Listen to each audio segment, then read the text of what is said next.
So hello guys, welcome back to my channel HK Official, and yes, in this video we will cover our OOP syllabus by completing our unit number 6. ठीक है, तो unit 6 है हमारा STL। इससे पहले कि आपके unit 3, 4, 5 सब कंप्लीटेड है, आप जाके चेकआउट कर सकते हो। आपका सिर्फ OOP ही नहीं, आपका FDS हो जाए, DM हो जाए आपका, और CG हो जाए, DLD तो चल रहा है सिलेबस। तो बेसिकली सब कुछ कमिंग टू कंप्लीशन एंड पर है। तो आप जो है अपना जो भी आपका सिलेबस है, आपने जितना भी पढ़ लिया है, यू कैन कंटिन्यू। अगर स्टार्ट नहीं किया है तो you can start as early as you can. ठीक है, और जो है मैंने ये वाली भी जो वीडियो डाली है that is last 5 day strategy and same exam के लिए। This is very very important video and master time table जो है वो मैंने वहां पे शेयर किया हुआ है। तो आपको बहुत ज्यादा हेल्प होगी उस टाइम टेबल से to prioritise your work and your subjects for your exam paper. तो चलिए स्टार्ट करते हैं ओओपी का यूनिट 6। ठीक है, तो यहाँ पर जो है मैं आपको सब कुछ ओवरव्यू यहाँ पर डिटेल में पढ़ाऊंगी इस यूनिट को। एंड ये पर्सनली मेरा जो फेवरेट यूनिट है, वाई बिकॉज की STL जो है ना बहुत ज्यादा इंटरेस्टिंग टॉपिक है। C++ में STL जो है ना एक मतलब ऐसे बोल सकते हैं कि एक पावर की तरह है, इसीलिए OOP जो है ना C++ के अंदर ज्यादा इंटरेस्टिंग होता है। एंड ये चीजें जो है बहुत ज्यादा C++ को एक हाई मतलब डिमांडिंग जो है ना लैंग्वेज बना रही होती है। हम अब आपको पता चलेगा कि हाँ STL का हम यूज क्यों करते हैं, क्योंकि हम सब we are coders, we are programmers, we have opted for this computer branch or AIDS branch, but still हमारा जो है ना ये होता है कि अरे इतने लंबे लंबे कोड्स हमें नहीं लिखने हैं, राइट। इतने लंबे लंबे कोड्स हमें समझ में भी नहीं आ रहे हैं और हमें लिखने में टाइम वेस्ट भी नहीं करना है। सो बेसिकली हमने अभी तक जो भी पढ़ा, हमने सॉर्टिंग पढ़ा, सर्चिंग पढ़ा, हमने बहुत सारी चीजें पढ़ी, राइट। तो अगर हमें कोई एक लाइब्रेरी मिल जाए जिसमें सब कुछ वो अवेलेबल हो एंड हम जस्ट एक वर्ड लिखे एंड हम अपना जो है ना पूरा उसको कर पाए without writing the actual logic, तो जो है हमारा जो मजा होता है वो कुछ और ही होता है, जो हमें STL से जो है ना मिल रहा होता है। ठीक है, तो मैं आपसे एक रिक्वेस्ट करूंगी कि आप जो है अपना VS कोड अपना खोल लेना, हर यूनिट की तरह इसके लिए भी एक फोल्डर बना लेना। एंड इसके लिए तो प्लीज आप जो है बहुत छोटे छोटे से कोड होंगे, ठीक है। मैं बिल्कुल भी बड़े कोड्स आपको इस यूनिट में नहीं पढ़ाने वाली हूँ, बहुत छोटे छोटे से कोड्स होंगे, लेकिन हाँ ज्यादा होंगे, तो मतलब जो क्वांटिटी है वो ज्यादा है। तो प्लीज आप जो है मेरे साथ कोड करना एंड डेफिनेटली फिर एग्जाम टाइम पे आपको जस्ट नोट्स जो है ना वो देखते जाना है। तो चलिए जल्दी से स्टार्ट कर लेते हैं। तो स्टैंडर्ड टेम्पलेट लाइब्रेरी को हम स्टार्ट करेंगे। बेसिकली STL क्या है, एक पावरफुल लाइब्रेरी है C++ के अंदर that provides a collection of template classes. अब टेम्पलेट क्या होता है ये हमने एक्सेप्शन हैंडलिंग एंड टेम्पलेट्स वाला जो यूनिट 5 था उसमें बहुत अच्छे से समझा है। टेम्पलेट्स क्यों यूज किया जाता है, जनरलाइज्ड हम अपना कोड बना रहे होते हैं जो कि हर डेटा टाइप के लिए जो है वो वर्क करता है। तो आई होप कि ये सब जो है आपके माइंड में फ्रेश है, अगर आप सब कुछ देख कर आए हो तो। एंड ओके, जो क्लासेस और फंक्शंस के लिए हमारे टेम्पलेट्स होते हैं तो उसका कलेक्शन होता है ये STL for data structures and algorithms. It is design to work with any data type, making code reusable and efficient. ठीक है, तो ये कुछ मतलब एक परफेक्ट डेफिनेशन है अगर आपको STL का डेफिनेशन आता है तो। ओके, कुछ फीचर्स हैं STL की। एक तो है जेनेरिक प्रोग्रामिंग। तो ये जेनेरिक प्रोग्रामिंग जो है ये बेसिकली टेम्पलेट से आया है। क्यों? क्योंकि हमें पता है हम टेम्पलेट क्यों यूज करते हैं, ताकि हम हर डेटा टाइप के लिए उस पर्टिकुलर क्लास या फंक्शन को जो है ना जेनेरिक कर पाए, यानी कि यूज कर पाए। हमारी मर्जी पे मैं इंटीजर यूज कर रही हूँ, फ्लोट यूज कर रही हूँ, स्ट्रिंग यूज कर रही हूँ या क्या यूज कर रही हूँ, बट मैंने अपना जो प्रोग्राम है वो सबके लिए जनरल प्रोग्राम रखा हुआ है, तो वो होता है हमारे टेम्पलेट से। And as we are operating those template in our STL, we can say जो फीचर आता है सबसे पहला हमारे STL में वो होता है generic programming. Okay, second is readymade components. यार हमको जो है ना प्री डिफाइंड डेटा स्ट्रक्चर्स मिल रहे हैं, मतलब कि हमें उनके लिए लॉजिक नहीं लिखना है। ठीक है, आप बहुत ज्यादा इंटरेस्टिंगली इस यूनिट को पढ़ोगे, ठीक है, फिर आपको समझ में आ जाएंगे। देन एल्गोरिथम्स, यानी कि जैसे मैंने अभी आपको बताया सॉर्टिंग हो गया, सर्चिंग हो गया, इसका पूरा लॉजिक लिखने की हमें बिल्कुल जरूरत नहीं है। जस्ट हम उस STL लाइब्रेरी से क्या कर लेंगे, उनको मतलब फेच कर लेंगे and we will use them in program. Then iterators हैं। आइटरेटर्स भी हमारे पास हैं। देखो, it provides a unified way to traverse containers. देखो बेसिकली ना STL के 3 कंपोनेंट्स होते हैं। कंटेनर्स, अल्गोरिदम्स और आइटरेटर्स, जिन तीनों को ही हमें इस पूरे यूनिट में कवर करना है। ठीक है, देखो अगर आप ये एग्जाम के लिए नहीं भी पढ़ रहे हो गाइस, तो आपको ये इंटरव्यूज के लिए पढ़ना है, आपको ये अपने कोडिंग प्रिपरेशन के लिए पढ़ना है, क्योंकि हमें पता है इंटरव्यूज के लिए DSA is compulsory and as a software engineer DSA is compulsory. आप कोई भी लैंग्वेज में करो, अभी हम सी प्लस प्लस में अपना एकेडमिक सिलेबस पढ़ रहे हैं, तो इट इज प्रेफर्ड कि आप सी प्लस प्लस में अपना डीएसए कर सकते हो, अदरवाइज सबकी अपनी पर्सनल चॉइस है। लेकिन अभी अगर हम एफडीएस पढ़ रहे हैं and start from the unit 1, ठीक है, आप इसको as a data structure and algorithm lectures भी कंसीडर कर सकते हो गाइस, क्योंकि स्टार्टिंग मतलब हम फंडामेंटल से स्टार्ट कर रहे हैं एंड आपके नेक्स्ट सेमेस्टर में डीएसए है, तो हम पूरा का पूरा डीएसए जो है ना इस सेकेंड ईयर के अंदर अपना कवर कर रहे होंगे। हमने कितने बड़े बड़ी चीजें जो है ना हमने पढ़ी, अब जैसे कि डिस्क्रीट मैथमेटिक्स में ग्राफ्स ट्रीज हमने पढ़ा, राइट, अब वही हमें सेमेस्टर 4 में जाके डीएसए के अंदर करना है। तो अगर लॉजिक यहाँ पर आपका क्लियर होगा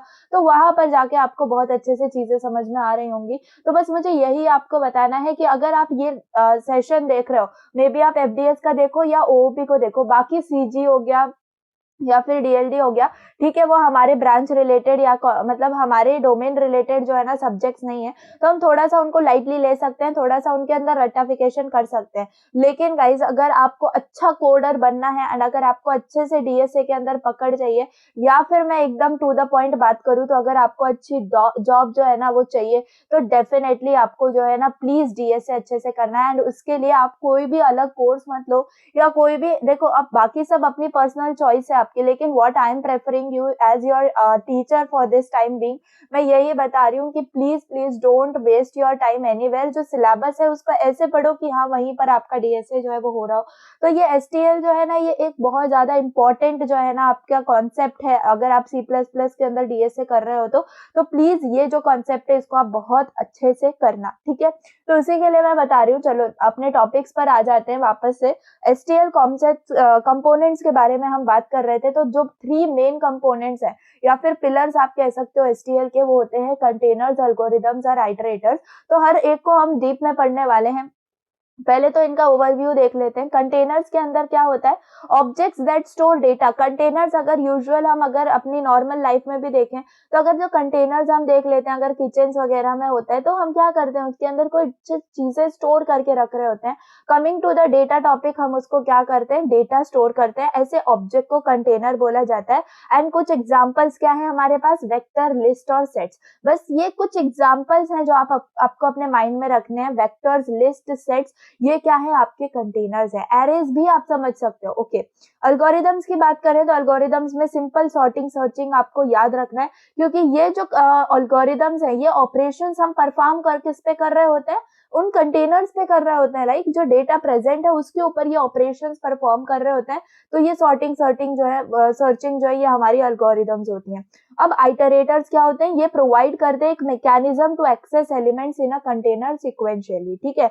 तो जो कंटेनर में हमारा डेटा प्रेजेंट है, तो डेटा मतलब कुछ एलिमेंट्स प्रेजेंट हो गए। अगर वेक्टर लिस्ट की बात कर रहे हैं तो डेफिनेटली कुछ एलिमेंट्स प्रेजेंट होंगे, तो उनको एक सीरियली या फिर सिक्वेंशियल मैनर के अंदर एक्सेस करने के मैकेनिज्म को जो प्रोवाइड करता है वो हमारा आइटरेटर्स होते हैं। तो सबको बहुत अच्छे से हम समझेंगे। आई थिंक कि मैंने आपको बहुत अच्छा ओवरव्यू दे दिया है एसटीएल का। अब आपका माइंड जो है प्लीज इंटरेस्टिंग फॉर्मेट के अंदर जो है बिल्ड हो जाना चाहिए गाइस, क्योंकि ये मेरा जो है पर्सनली अच्छा, मतलब मुझे बहुत अच्छा लगता है ये यूनिट। तो प्लीज आप भी इसको बहुत अच्छे से पढ़ना। चलो स्टार्ट करते हैं हम अपने फर्स्ट मतलब कंपोनेंट से, दैट इज आर कंटेनर्स, ठीक है। तो कंटेनर्स का हमने क्या देख लिया कि it is the object that stores data, right. So बस देखो, containers are the objects designed to hold other objects in memory. So they are broadly classified into, पहले तो सिर्फ दो आप इनके ना मेन टाइप्स समझ लो, that is sequence containers and associative containers, ठीक है। हम इनको और अच्छे से सिस्टमैटिक वे में अपने हिसाब से जो है क्लासीफाई करके पढ़ेंगे, लेकिन ब्रॉडली ये 2 टाइप्स में हमारे क्लासिफाइड है। और बेसिकली आपको जो है ना 2 टाइप्स के अंदर ही आपको सिलेबस के अंदर दिया है। वैसे तो हम 3 टाइप्स तक इनको पढ़ते हैं, लेकिन वही सब चीजें हैं जो कि हम आगे कवर कर रहे होंगे, तो कुछ भी आपका यहाँ पे लॉस नहीं होगा। तो सीक्वेंस कंटेनर्स में क्या होता है, हमारे पास जो एलिमेंट्स प्रेजेंट होते हैं वो एक ऑर्डर मेंटेन करते हैं। और एसोसिएटिव कंटेनर्स में क्या होता है, की वैल्यू पेयर्स। की वैल्यू पेयर से आपको क्या याद आया, डिक्शनरी, ठीक है। तो वैसा जो डेटा ऑर्गेनाइज करते हैं ना हम, वो एसोसिएटिव कंटेनर्स के अंदर किया जाता है, ठीक है। चलो अब सबसे पहले देखो, जो मैंने ब्रॉडली क्लासीफाई किया है आपको बहुत अच्छे से समझ में आएगा, एंड आप ऐसे ही जो है अपने एग्जाम में आंसर लिखना। Types of containers in STL, देखो ये इंपॉर्टेंट क्वेश्चन भी है, ठीक है। ओके, फर्स्ट आपने जैसे मैंने बताया सीक्वेंस कंटेनर्स, तो इसमें क्या किया जाता है, डेटा को एक लीनियर ऑर्डर्ड सीक्वेंस के अंदर स्टोर किया जाता है। तो मैंने आपको बोला था कुछ आप एग्जांपल्स याद रख सकते हो। लेट्स से वेक्टर को जो है हम रख रहे हैं इसके अंदर। तो वेक्टर क्या है, एक डायनामिक एरे होता है। वेक्टर को हम क्यों यूज करते हैं मैंने आपको बताया हुआ है, और मैंने आपसे पूछा भी था अगर आपको वेक्टर्स के ऊपर सिंपल, अगर आपको सिंपल डीएसए वाली नॉलेज चाहिए, तो आपको अगर सिंपल सिर्फ वेक्टर के ऊपर वन शॉट चाहिए तो आप मुझे बता सकते थे कमेंट करके, स्टिल आप इस वीडियो के नीचे भी बता सकते हो। लेकिन आई नो अभी आपका एग्जाम्स के अंदर फोकस है, तो ठीक है, आप एग्जाम्स के बाद भी मुझे बता सकते हो कि कब आपको चाहिए। वेक्टर क्या होता है, वेक्टर हमारा एरे ही होता है, लेकिन एरे क्या होता है, एरे में हमें पता है कि फिक्स्ड जो है हम उसके अंदर साइज दे रहे होते हैं। लेकिन जो वेक्टर होता है वो सेम एरे ही होता है, लेकिन वो डायनामिक हो रहा होता है, यानी कि हम क्या बोलते हैं, उसके अंदर हमें कोई फिक्स साइज नहीं देना होता है। हम जितने एलिमेंट्स डाल रहे हैं या जितने एलिमेंट्स रिमूव कर रहे हैं उतने हिसाब से मेमोरी जो है एलोकेट हो रही होती है। तो इसलिए वेक्टर जो है वो ज्यादा इंपॉर्टेंट रोल प्ले करते हैं। एंड आप देखोगे अगर आप लीड कोड, कोडशेफ वगैरह पे अगर क्वेश्चन सॉल्व करते होगे प्रॉब्लम्स को, तो बेसिकली वेक्टर्स फॉर्मेट में ही आपको इनिशियल कोड वहां पर मिल रहा होता है, तो वो इसीलिए होता है, ठीक है।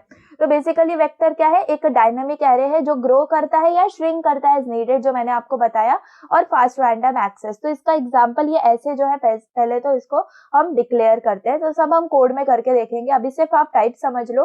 देन होता है डी क्यू। अब लास्ट वीडियो ही मैंने बनाई थी एफडीएस यूनिट 6 की, जो कि क्यू के ऊपर थी, अगर आपने देखी होगी तो well and good, otherwise D Q का मतलब हमें पता होना चाहिए, ये होता है डबल एंडेड क्यू।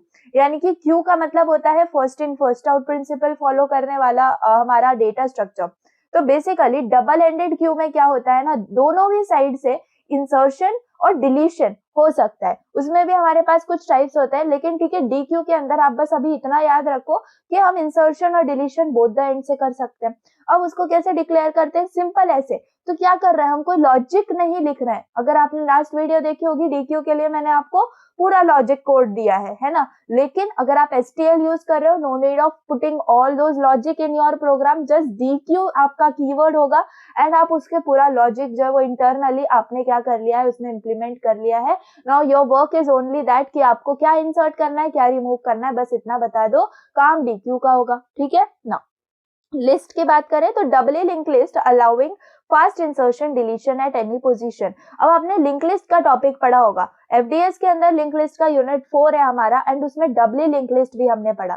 तो डबली लिंक लिस्ट के अंदर क्या कैरेक्टरिस्टिक्स है, क्या सब चीजें हैं, वो आई होप आपको पता होगा, I am not repeating that here.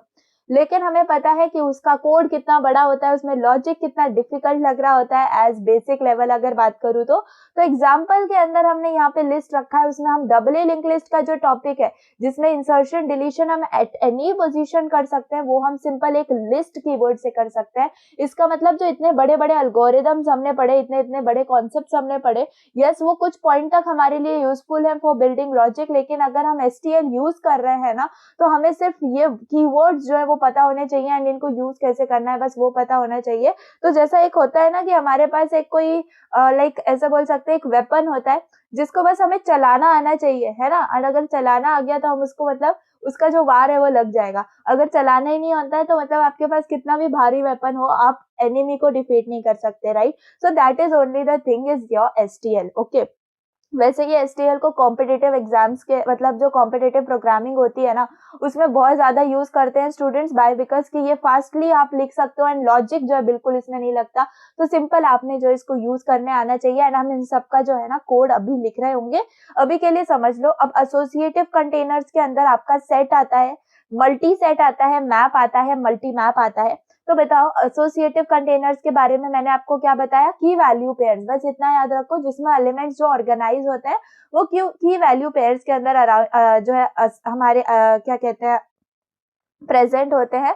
Okay तो पहले तो होता है सेट। तो सेट में क्या होता है ना, it stores unique elements in sorted order. तो हम सेट को जो है ऐसे सिंपल सेट कीवर्ड से हम इसको बना रहे होते हैं। मल्टी सेट क्या होता है, जो कि एक सेट ही होता है लेकिन उसके अंदर हम डुप्लीकेट एलिमेंट्स भी रख सकते हैं। ओके अब मैप की बात करें तो की value pairs with unique keys भी हम यहाँ पर रखते हैं मैप में। और मल्टी मैप की बात करें तो सिमिलर टू मैप होता है ये, लेकिन ये अलाउ करता है multiple elements with the same की। तो इसका मतलब क्या है ये सब हम देखेंगे, अभी जस्ट समझ लो। अब मैंने क्या है अनऑर्डर्ड कंटेनर्स में भी आप इसको डिवाइड कर सकते हो, यानी बेसिकली 3 टाइप्स में आप अपने कंटेनर्स को डिवाइड कर सकते हो। तो अनऑर्डर्ड कंटेनर्स एसोसिएटिव ही होते हैं, बस जस्ट अनऑर्डर्ड है इसीलिए हमने उनको सिंपल अलग टाइप में बता दिया। Otherwise you can it included in your associative as well. So basically इसमें कुछ सॉर्टिंग नहीं होता, सॉर्टेड ऑर्डर में कुछ प्रेजेंट नहीं होता, just it offer a faster average access time using hashing.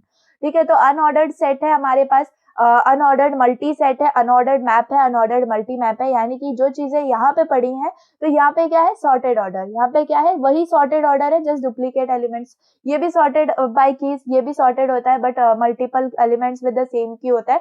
तो जस्ट इन्हीं को हम क्या कर रहे हैं अनऑर्डर्ड यानी कि रैंडम अरेंजमेंट, अनसॉर्टेड अरेंजमेंट जो है वो हम इसके अंदर देख रहे होते हैं। तो मैंने आपको पूरा बता दिया कि सीक्वेंस कंटेनर्स में एसोसिएटिव और अनऑर्डर्ड कंटेनर्स के अंदर क्या क्या प्रेजेंट होता है। अब हम क्या करते हैं, अब हम देख लेते हैं कोड। ठीक है तो सीक्वेंस कंटेनर्स के अंदर मैं आपको वेक्टर का कोड बता दूंगी, डीक्यू का भी कोड बता दूंगी, लिस्ट का भी कोड बता दूंगी। एसोसिएटिव के अंदर बात करें तो map is important, multi map is important and आप सेट का भी मैं बता दूंगी। ठीक है तो बस आपको बस इतना याद रखने की जरूरत है, सेट मैप और मल्टी मैप। ठीक है तो इससे ज्यादा आपको क्वेश्चन जो है वो नहीं आएंगे बेसिकली। अगर आप चाहते हो तो सिंपल मल्टी सेट के लिए भी आप देख सकते हो, बहुत ज्यादा सिंपल है, जस्ट सेट का ही है, बस आपको यहाँ पे मल्टी सेट का यूज करना है। एंड आप क्या कर सकते हो, डुप्लीकेट एलिमेंट्स यूज कर सकते हो। ठीक है हम इसको भी यूज करके देख लेंगे। अदरवाइज यहाँ पर हम देख रहे होंगे अनऑर्डर्ड मैप को, एंड देन यहाँ पर हम ओके यहाँ पर जो है मल्टी सेट के लिए मैं आपको बता दूंगी। एंड ठीक है यहाँ पर सिंपल आप अगर अनऑर्डर्ड की बात हम कर रहे हैं तो एक का एग्जांपल देख लेंगे मैप का, अदरवाइज सब जो है हमारे पास जो है समझ में आ जाएंगे। ठीक है क्योंकि अनऑर्डर्ड का काम क्या है वो एक से समझना is important and we will understand this thing. तो चलिए प्लीज जल्दी से खोल लीजिए अपना VS कोड एंड जल्दी से बना लीजिए एक फाइल जो कि सिंपल हम बना रहे होंगे वेक्टर के लिए। वेक्टर 1.cpp बना लेते हैं। ओके तो देखो गाइस प्लीज मेरे साथ कोड करना, आपको बहुत अच्छे से हर चीजें जो है वो समझ में आ जाएंगी। सो यहाँ पर आएगा आपका सबसे पहले हैश इंक्लूड आयो स्ट्रीम। ठीक है आयो स्ट्रीम हमेशा हर बार हमें जो है यूज करना है। ठीक है उसके बाद मैं वेक्टर के लिए आपको कोड बता रही हूँ। तो हमें पता है हमें इंक्लूड करना होगा वेक्टर को, तब तक हमारा जो वेक्टर है वो लाइब्रेरी के अंदर नहीं आएगा हमारी। ठीक है then using namespace std।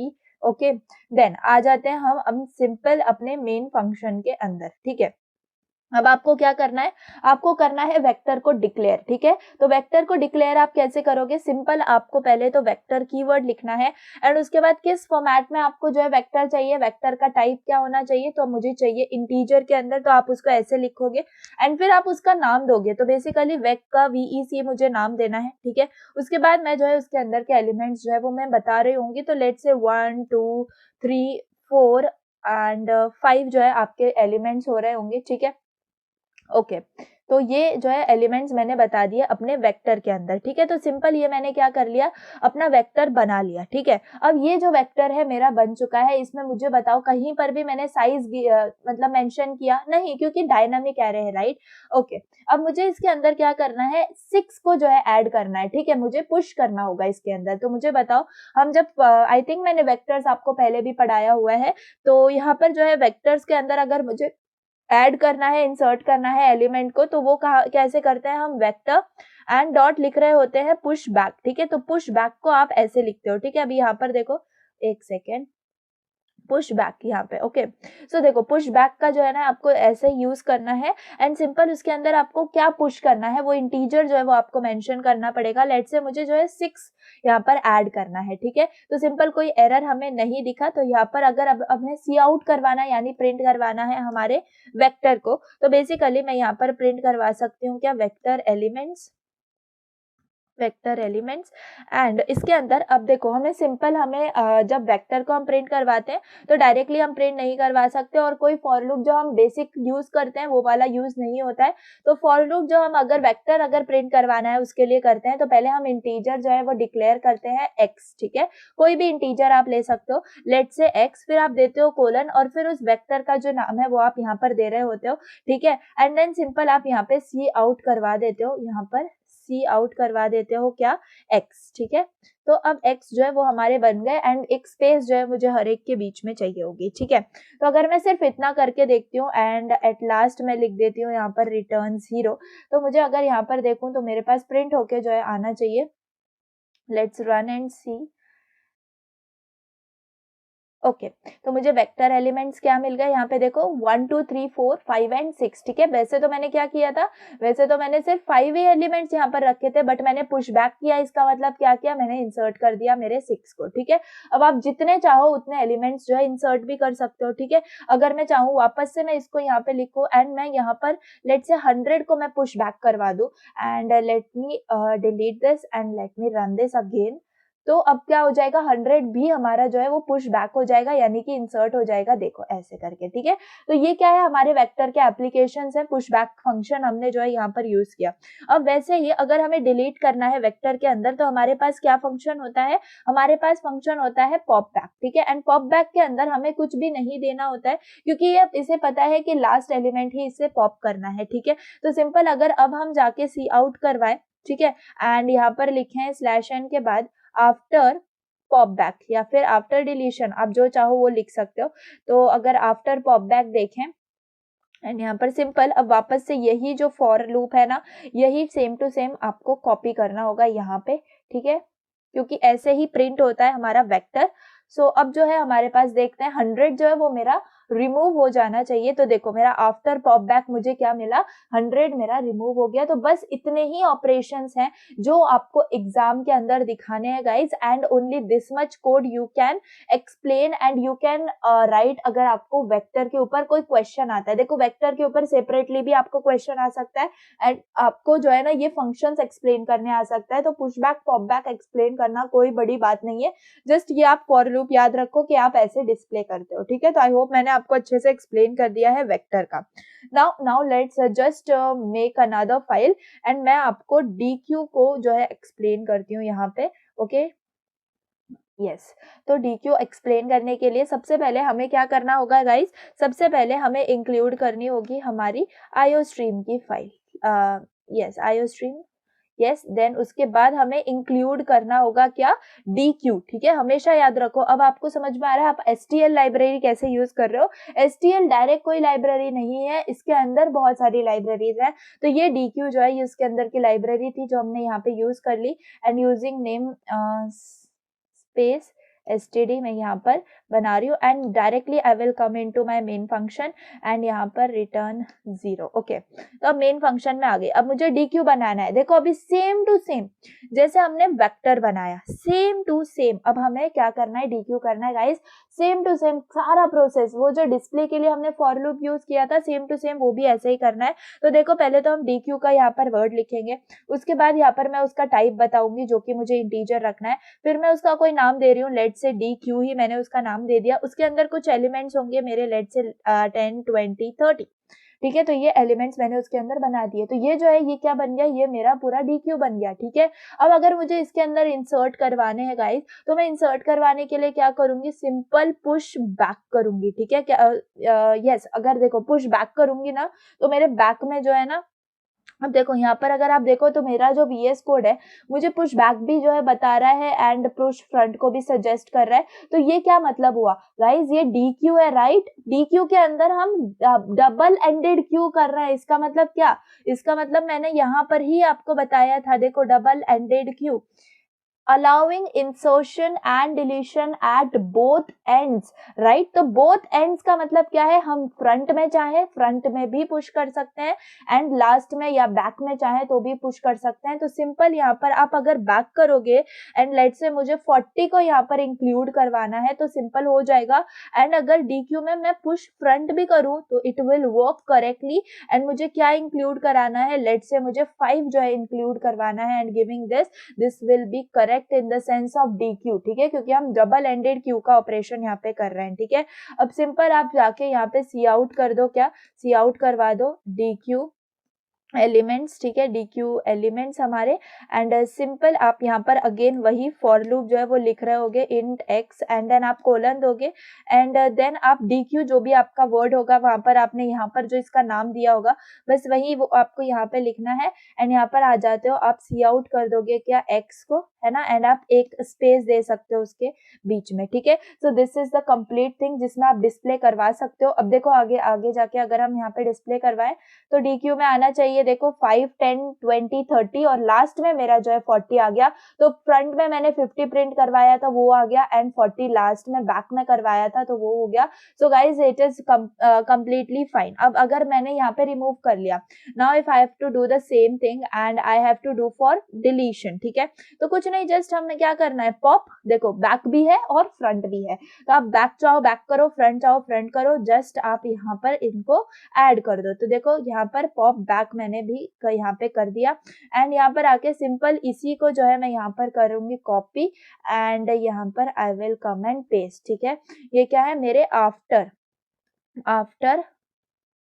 Popping, ठीक है, फ्रंट एंड बैक, ठीक है, जो भी मेरे DQ एलिमेंट्स हैं वो ओके। तो अगर अब देखें तो देखो हमने क्या किया, फ्रंट से भी एक पॉप कर दिया, बैक से भी पॉप कर दिया, तो मुझे 10, 20, 30 ही मिलना चाहिए जो कि ओरिजिनल मेरा डबल एंडेड क्यू था। तो देखो ओके मैंने लाइन नहीं दी, ठीक है। After popping front end back DQ elements क्या बचे मेरे 10, 20, 30 बचे। I hope I have made this concept clear. Just यहाँ पर आप /n दे दोगे तो आपका जो है नेक्स्ट लाइन में आ जाएगी ये लाइन प्रिंट होके। सो आई होप मैंने ये कॉन्सेप्ट आपका क्लियर कर दिया। तो जब आपको DQ के ऊपर क्वेश्चन आए तो आप इसको एक्सप्लेन करोगे, ठीक है।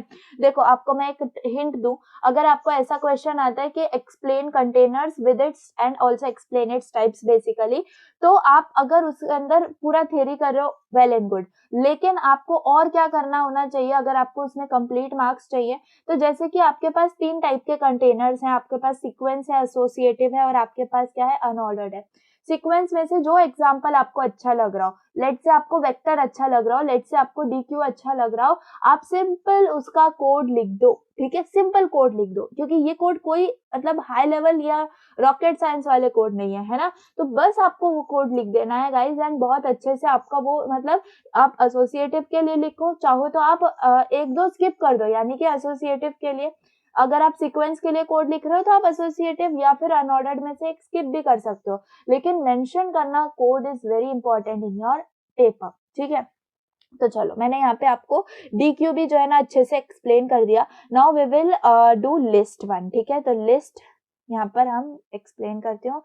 तो देखो लिस्ट में क्या है, हमारे पास इंसर्शन डिलीशन होगा eight any position, eight any position. अभी तक हम फ्रंट मतलब फ्रंट में पुश कर रहे थे, बैक से पुश कर रहे थे, या फिर पॉप फ्रंट या बैक से कर रहे थे, राइट। अब अगर हमें डबली लिंक लिस्ट यूज करना है तो लिस्ट जो है हमें चाहिए होगी। तो बेसिकली यही सारी चीजें होगी। क्या मैं यही कॉपी करके आपको एक्सप्लेन कर दूं?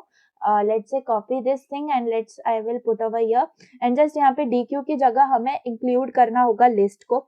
यहाँ पर देखो यहाँ पे एरर दिखा दिया क्योंकि ये इंक्लूड नहीं था, राइट। अब इंक्लूड नहीं रहा लिस्ट के अंदर। मैं यहाँ पर लेट्स से लिस्ट ऐसा बना देती हूँ एंड यहाँ पर 10, 20, 30 है हमारे एंड इसके अंदर अब जस्ट यहाँ पे हम क्या करेंगे, मेरा जो मैंने इसका नाम दिया है वही मैं यहाँ पे दे रही होंगी। तो मैं पुश बैक कर रही हूँ, पुश फ्रंट कर रही हूँ एंड जस्ट अब यहाँ पर क्या कर लेंगे, लिस्ट एलिमेंट। देखो कुछ भी चेंज हो रहा है क्या? नहीं, सब कुछ तो सेम है। यही तो इंटरेस्टिंग चीज है STL की, है ना। तो यहाँ पर भी मैंने कर लिया एंड अब वापस से अगर मैं इसको चेक करना चाहूँ फॉर डिलीशन पर्पस तो मैं यहाँ पर इसको भी ऐड कर दूंगी एंड यहाँ पर भी आप यहाँ पर भी ऐड कर दो LST, ठीक है। एंड यहाँ पर भी लिख लो लिस्ट एलिमेंट्स, दैट्स इट। तो पूरा का पूरा कोड हमारा बन चुका है किसके लिए, आपका फॉर लिस्ट, ठीक है। यहाँ पर जो बात हमें ध्यान देनी है वो ये है कि देखो अगर ये जो है ना पॉप फ्रंट और पॉप बैक, ठीक है, तो ये तो ठीक है, ये हम यूज कर सकते हैं, लेकिन अगर लिस्ट हम यूज कर रहे हैं ना, तो लिस्ट हम यूज करने के लिए हम एक रिमूव जो है ना हमारा स्पेसिफिक, आप अगर स्पेसिफिक एलिमेंट को आपको रिमूव करना है तो आप रिमूव कीवर्ड का यूज करते हो, ठीक है। तो यहाँ तक तो हमारा सेम था। लेट्स से मैं जो है ना इसको अभी कॉमेंट आउट करती हूँ एंड सिंपल अभी हम इतना लिस्ट जो है ना प्रिंट करके देखते हैं कि हाँ हमारे पास पुश बैक में 40 और पुश फ्रंट में जो है ना 5 आ रहा है क्या, सिंपल लिस्ट हमारी जो है वो प्रिंट हो रही है क्या, एंड देन हम क्या करेंगे, यस हो रही है, ठीक है। तो सिंपल अब हम क्या करेंगे, देखो अब हम यहाँ पे रिमूव करेंगे, तो रिमूव करने के लिए हम लिस्ट जो भी हमारा नाम होगा उसका एंड रिमूव करेंगे, ठीक है।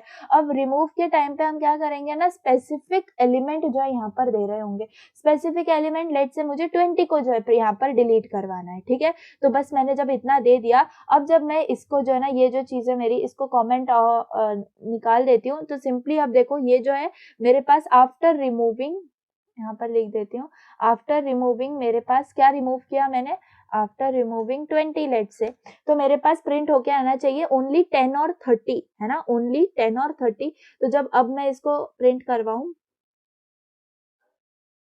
तो लिस्ट एलिमेंट्स में मेरे पास क्या आ गया, देखो 5 10 30 जो है 20 जो है वो मेरा रिमूव हो गया, ठीक है, 20 मेरा रिमूव हो गया। तो 5 10 30 40 सिर्फ मेरा यहाँ पे बचेगा। अब देखो ये जो 5 40 था वो भी ऐड किया था, ओके। सो आई होप समझ में आ गया होगा कि मैं आपको क्या बताने की कोशिश कर रही हूँ। तो लिस्ट भी जो है ना हमने कंसीडर कर लिया एंड हमने सारे के सारे सीक्वेंस कंटेनर्स को अच्छे से पढ़ लिया। सो यहाँ पर हमने वेक्टर्स, डीक्यू और लिस्ट अच्छे से समझ लिया। Now let's come on to associative containers, ठीक है। तो एसोसिएटिव कंटेनर्स में आकर भी आप जो है कोई भी आप समझ सकते हो, किसी का भी एग्जांपल जो है आप दे सकते हो, ठीक है। तो चलो देख लेते हैं, आप मैप देख लेते हैं, ठीक है, विच स्टोर्स की value pairs with unique keys, ठीक है। तो इसको कैसे करना है, वैसे सेट का भी सेम से फीचर है, यहाँ पर जस्ट आप सेट लिखते हो एंड यहाँ पर जो है उसको दे रहे होते हो, उसका कुछ ज्यादा मतलब है नहीं।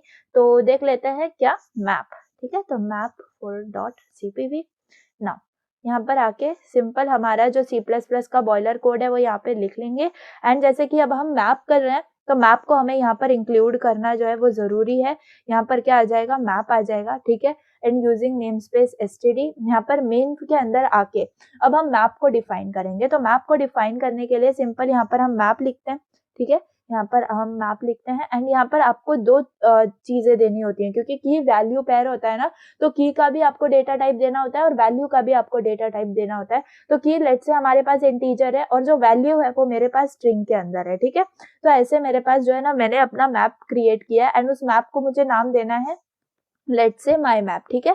अब इसके अंदर मैं वैल्यूज को जो है ऐड करूंगी, ठीक है। तो इसके अंदर वैल्यूज हम कैसे ऐड करेंगे, देखो सिंपल, अब हमें जो है ना की वैल्यू पेयर देना है। तो ये तो मेरा हो गया मेन जो है ना ब्रैकेट। अब इसके अंदर मैं देती हूँ लेट से मेरा फर्स्ट, ठीक है। तो फर्स्ट की वैल्यू पेयर, तो फर्स्ट के लिए मैंने ये इंटीजर दे दिया एंड उसके बाद यहाँ पर आके क्या दिया, उसके लिए मुझे कोई स्ट्रिंग देनी है। लेट से फर्स्ट के अंदर मैं यहाँ पे दे रही हूँ C++, ठीक है।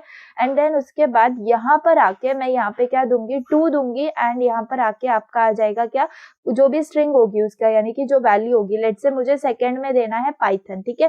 सेम चीज आप फॉलो कर सकते हो एंड आप कितने भी की वैल्यू पेयर्स जो है बना सकते हो। सो यहाँ पर अगर आऊँ मैं और लेट से मैं थर्ड देना चाहती हूँ, तो यहाँ पर आके मैं दे सकती हूँ कोई भी, लेट से मुझे जावा लिखना है यहाँ पे। तो मैंने ये क्या कर लिया, मेरा अपना मैप जो है वो क्रिएट कर दिया, जो कि एक्चुअली क्या है, मेरा की वैल्यू पेयर है, ठीक है।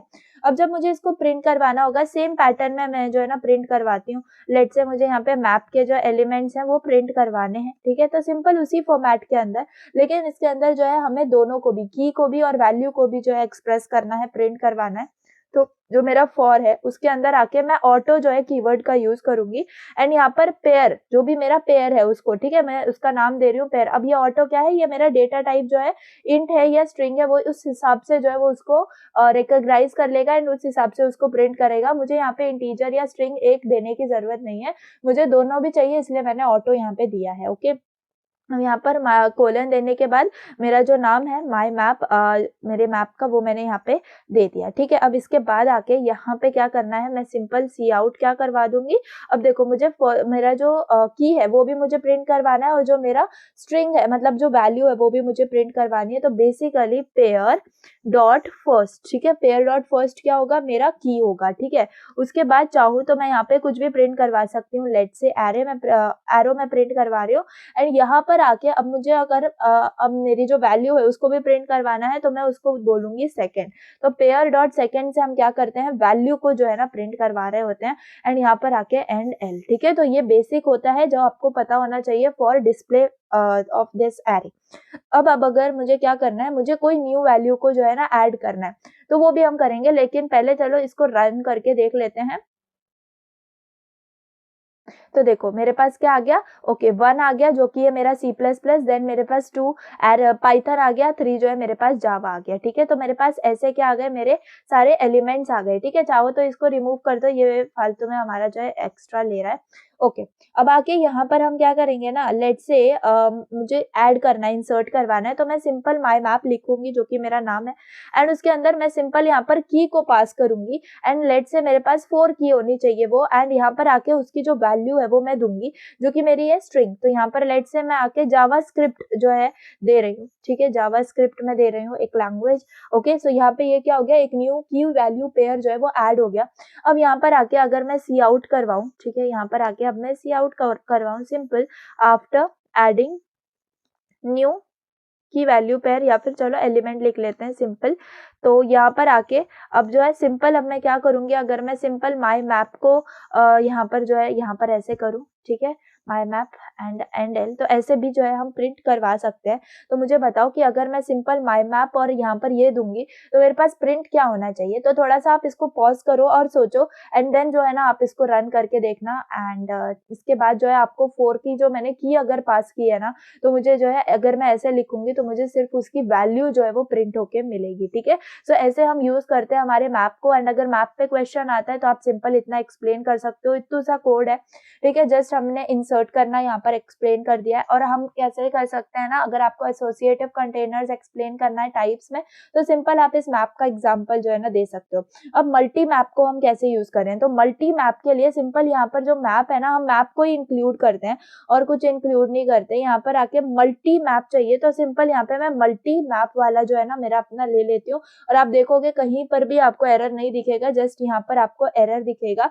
तो सिंपल ये क्या है ना, सिंपल मल्टी मैप को हम यहाँ पर ले रहे हैं। यहाँ पर हम मल्टी मैप में यहाँ पर इंसर्ट नहीं कर सकते, तो बेसिकली इसको मैंने यहाँ पे कर दिया रिमूव। ठीक है, तो मल्टी मैप जो है सिंपल हमने यहाँ पे बना लिया, एंड इसके अंदर आप क्या कर सकते हो, जस्ट प्रिंट करवा सकते हो। मल्टी मैप के अंदर क्या होता है ना, मल्टीपल एलिमेंट्स आप बना सकते हो जिसकी सेम की हो, क्या हो, सेम की हो। इसका मतलब देखो, अगर मैं ये वापस से ना आपको वही सब चीजें दिखाऊं, ये जो मैप था मेरा, ठीक है, मैप वाला कोड था।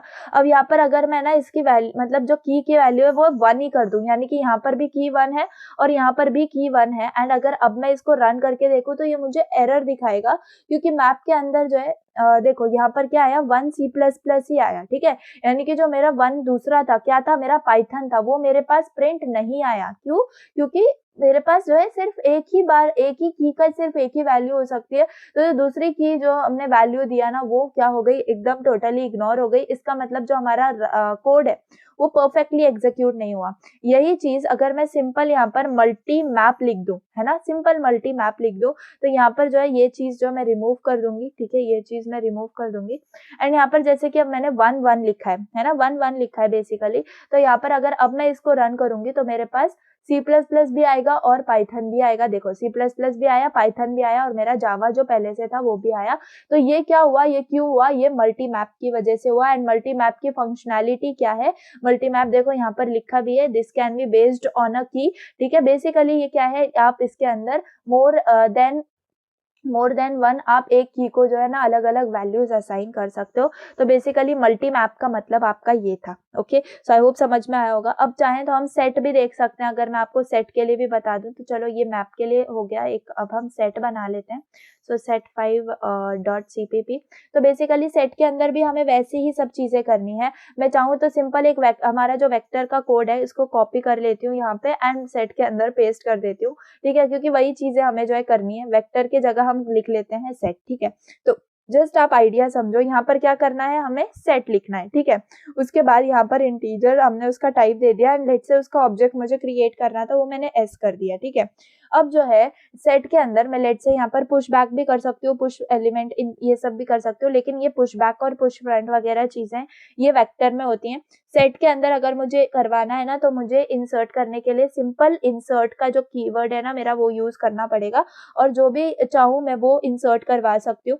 सो बेसिकली अगर मुझे 25 को यहाँ पे इंसर्ट करवाना है so I can insert it, ठीक है। तो ऐसे आप कर सकते हो एंड यहाँ पर मैं सबको जो है ना चेंज कर लेती हूँ, सेट आ जाएगा यहाँ पे और यहाँ पर एस आ जाएगा क्योंकि मैंने एस नाम दिया है, और ये जो पॉप बैक वगैरह है इसको जो है रिमूव कर देंगे हम, ठीक है।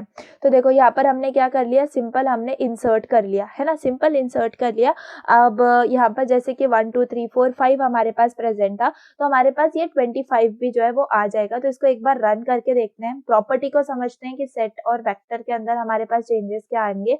तो बेसिकली यहाँ पर ये पूरा प्रिंट होके आ गया, लेकिन अब देखो जो सेट है उसकी प्रॉपर्टी क्या है, ये सिर्फ यूनिक एलिमेंट्स को ही स्टोर करता है, सॉर्टेड फॉर्मेट के अंदर ही स्टोर करता है, ठीक है। तो अगर मैं सिंपल इसका जो ऑर्डर है वो चेंज कर दूं, लेट्स से मैंने यहाँ पे दे दिया 20, यहाँ पे 2 है मेरे पास, यहाँ पे दे दिया मैंने 30 एंड यहाँ पर मैं वापस से दे रही हूँ मैं 30 एंड यहाँ पर मैं दे रही हूँ 500, लेट्स से। तो मेरे पास जो है ये सॉर्टेड ऑर्डर में प्रिंट होके आ जाएगा। और देखो ये जो डुप्लीकेट है ना, जैसे कि यहाँ पे भी 30 है, यहाँ पे भी 30 है, तो ये इसमें से जो डुप्लीकेट 30 है वो इग्नोर हो जाएगा, जैसे कि हमने मैप में भी देखा था। तो सिंपल यहाँ पर होगा सेट से रिलेटेड, तो सॉर्टेड ऑर्डर में हमारे पास चीजें आ रही होंगी, देखो 2 10 25 30 और 500, ठीक है, ऐसे आता है। और जो एक 30 था वो क्या हो गया, मेरा रिमूव हो गया। देख लो मैंने दिया क्या था, 10 2 30 30 500, उसके बाद मैंने 25 को इंसर्ट किया था। तो बेसिकली ये क्या आ गया, मेरे सॉर्टेड ऑर्डर में आ गया। तो ये होता है आपका सेट, ठीक है। तो आई होप समझ में आ गया होगा, इसलिए मैं बोल रही थी आप खुद भी ट्राई करोगे तो आपको बहुत ज्यादा इंटरेस्टिंग लगेगा। अब अगर अनऑर्डर्ड मैप वगैरह की भी बात करें ना, तो अनऑर्डर्ड मैप आप यहीं पर भी समझ सकते हो। हम क्या कर सकते हैं, यहाँ पर जो है अनऑर्डर्ड मैप को हमें इंसर्ट करवाना पड़ेगा। लेट्स से यहाँ पे अनऑर्डर्ड मैप को मैंने इंसर्ट करवा दिया। अब यहाँ पे इसको भी मैं यहाँ पे लिख दूंगी अनऑर्डर्ड मैप, ठीक है। अनऑर्डर्ड यहाँ पर ओ रह गया, ठीक है। अनऑर्डर्ड मैप मैंने यहाँ पे लिख लिया, ठीक है। अब यहाँ पर अब जाऊँ तो मैं इसको देखो, ये पूरे में मुझे एरर दिखा रहा है क्योंकि सिंपल जो है ना इसके अंदर अनऑर्डर्ड जो है चीजें बेसिकली आ रही होती हैं। तो बेसिकली यहाँ पर अनऑर्डर्ड मैप तो हमने इंक्लूड कर लिया है, यहाँ पर भी अनऑर्डर्ड, ओके स्पेलिंग गलत है, ओके अनऑर्डर्ड मैप, तो बेसिकली अब करेक्ट हो गया होगा, हाँ। तो बेसिकली यहाँ पर माई मैप हम रख सकते हैं या इसका नाम चेंज करना है तो आप कर सकते हो, लेट्स से ये। तो अनऑर्डर्ड मैप की खासियत ये है कि की वैल्यू पेयर जो है ना वो स्टोर कर सकते हैं आपकी सारी की सारी जो भी आप एलिमेंट्स मतलब जो भी वैल्यूज उसके अंदर दोगे वो। और इम्पॉर्टेंट बात ये है कि आप स्पेसिफिक ऑर्डर जो है कोई भी फॉलो नहीं होता है, अनऑर्डर्ड जिस हिसाब से आप दोगे उसी हिसाब से आपके पास जो है ना प्रिंट होके आ जाएगा। यहाँ पर अगर आप 10th भी इसको दे रहे होगे ना तो ये इसी हिसाब से जो है वो प्रिंट होगा, इसीलिए इसको अनऑर्डर्ड भी बोला जाता है। तो बेसिकली अनऑर्डर्ड मल्टी मैप और उस पर्टिकुलर जो ओरिजिनल वन है उसका यूज किया है वो आपको समझ में आ गया होगा। देखो यहाँ पर जो है अनऑर्डर्ड तो है, लेकिन यहाँ पे जो 10 है वो हमारे पास क्या आया है, 10 जो है वो लास्ट में आया है एंड यहाँ पर जो 10 था वो यहाँ पर था। तो अनऑर्डर्ड के अंदर आपको कभी भी कोई भी मिल सकता है, ऐसा जरूरी नहीं है कि आपको सेम ही प्रिंट होगा। एक बार और रन करके देख सकते हैं। अभी ये जो है ना बाय डिफॉल्ट हमारा जो है 10 बाद में आया है। अब आप कैसे भी बार बार रन करके देखो, आपके पास अलग अलग वैल्यूज आ सकती हैं। अभी इन केस यहाँ पर ऐसा आ रहा है, हो सकता है आपके पीसी में अलग आता हो, लेकिन अनऑर्डर्ड है इसका मतलब कोई भी कैसे भी आपको आएगा, ठीक है। ऐसा जरूरी नहीं है कि आपने जैसा दिया है वैसे ही आएगा या फिर सॉर्ट होके आएगा, ऐसा कुछ भी नहीं होता। तो अनऑर्डर्ड के अंदर ये चीजें हो रही होती हैं, ठीक है। तो जो ऑर्डर है वो आपका चेंज हो सकता है। अब हम सेट में आके, अगर मैंने आपको सेट का अच्छे से समझा दिया, अब हम मल्टी सेट की बात करें तो मल्टी सेट में क्या होता है, जैसे कि यहाँ पर ये 30 30 था, है ना। तो ये 30 30 क्या है ना, ये 30 जो था वो एक 30 इग्नोर हो गया हमारा क्योंकि वो डुप्लीकेट था। अगर मैं चाहती हूँ कि वो 30 भी जो है मेरा प्रिंट हो तो बेसिकली मैं यहाँ पे मल्टी सेट को इंक्लूड करूंगी, ठीक है, मल्टी सेट सिंपल। एंड चाहूँ तो मैं इसका नाम यहाँ पे चेंज कर सकती हूँ। एंड सिंपल अगर मैं यहाँ पर आके एमएस के अंदर, ठीक है, अगर मैं इधर इंसर्ट करवाना चाहती हूँ तो कर सकती हूँ यहाँ पर इंसर्ट, लेट्स से 25 मैंने इंसर्ट किया है। एंड ऐसे ही आके आप यहाँ पे प्रिंट भी कर सकते हो। तो मल्टी सेट का मतलब ये है कि जो एक्स्ट्रा होगा यानी जो डुप्लीकेट होगा वो भी आपका यहाँ पे प्रिंट हो रहा होगा। तो देखो यहाँ पे मल्टी सेट, यहाँ पे देखो 2 अब जो है 30 मेरा जो है वो आके प्रिंट हो गया। लेकिन ये याद रखो कि यहाँ पर भी जो है सॉर्टिंग हमारी होगी। इसका मतलब सेट हो मल्टी सेट हो, आपकी जो सॉर्टिंग है वो होगी ही होगी। जस्ट अनऑर्डर्ड के अंदर आपको कैसे भी रैंडमली आपको जो है ना डिस्प्ले में मिल रहा होगा, ठीक है। सो ये चीजें होती हैं।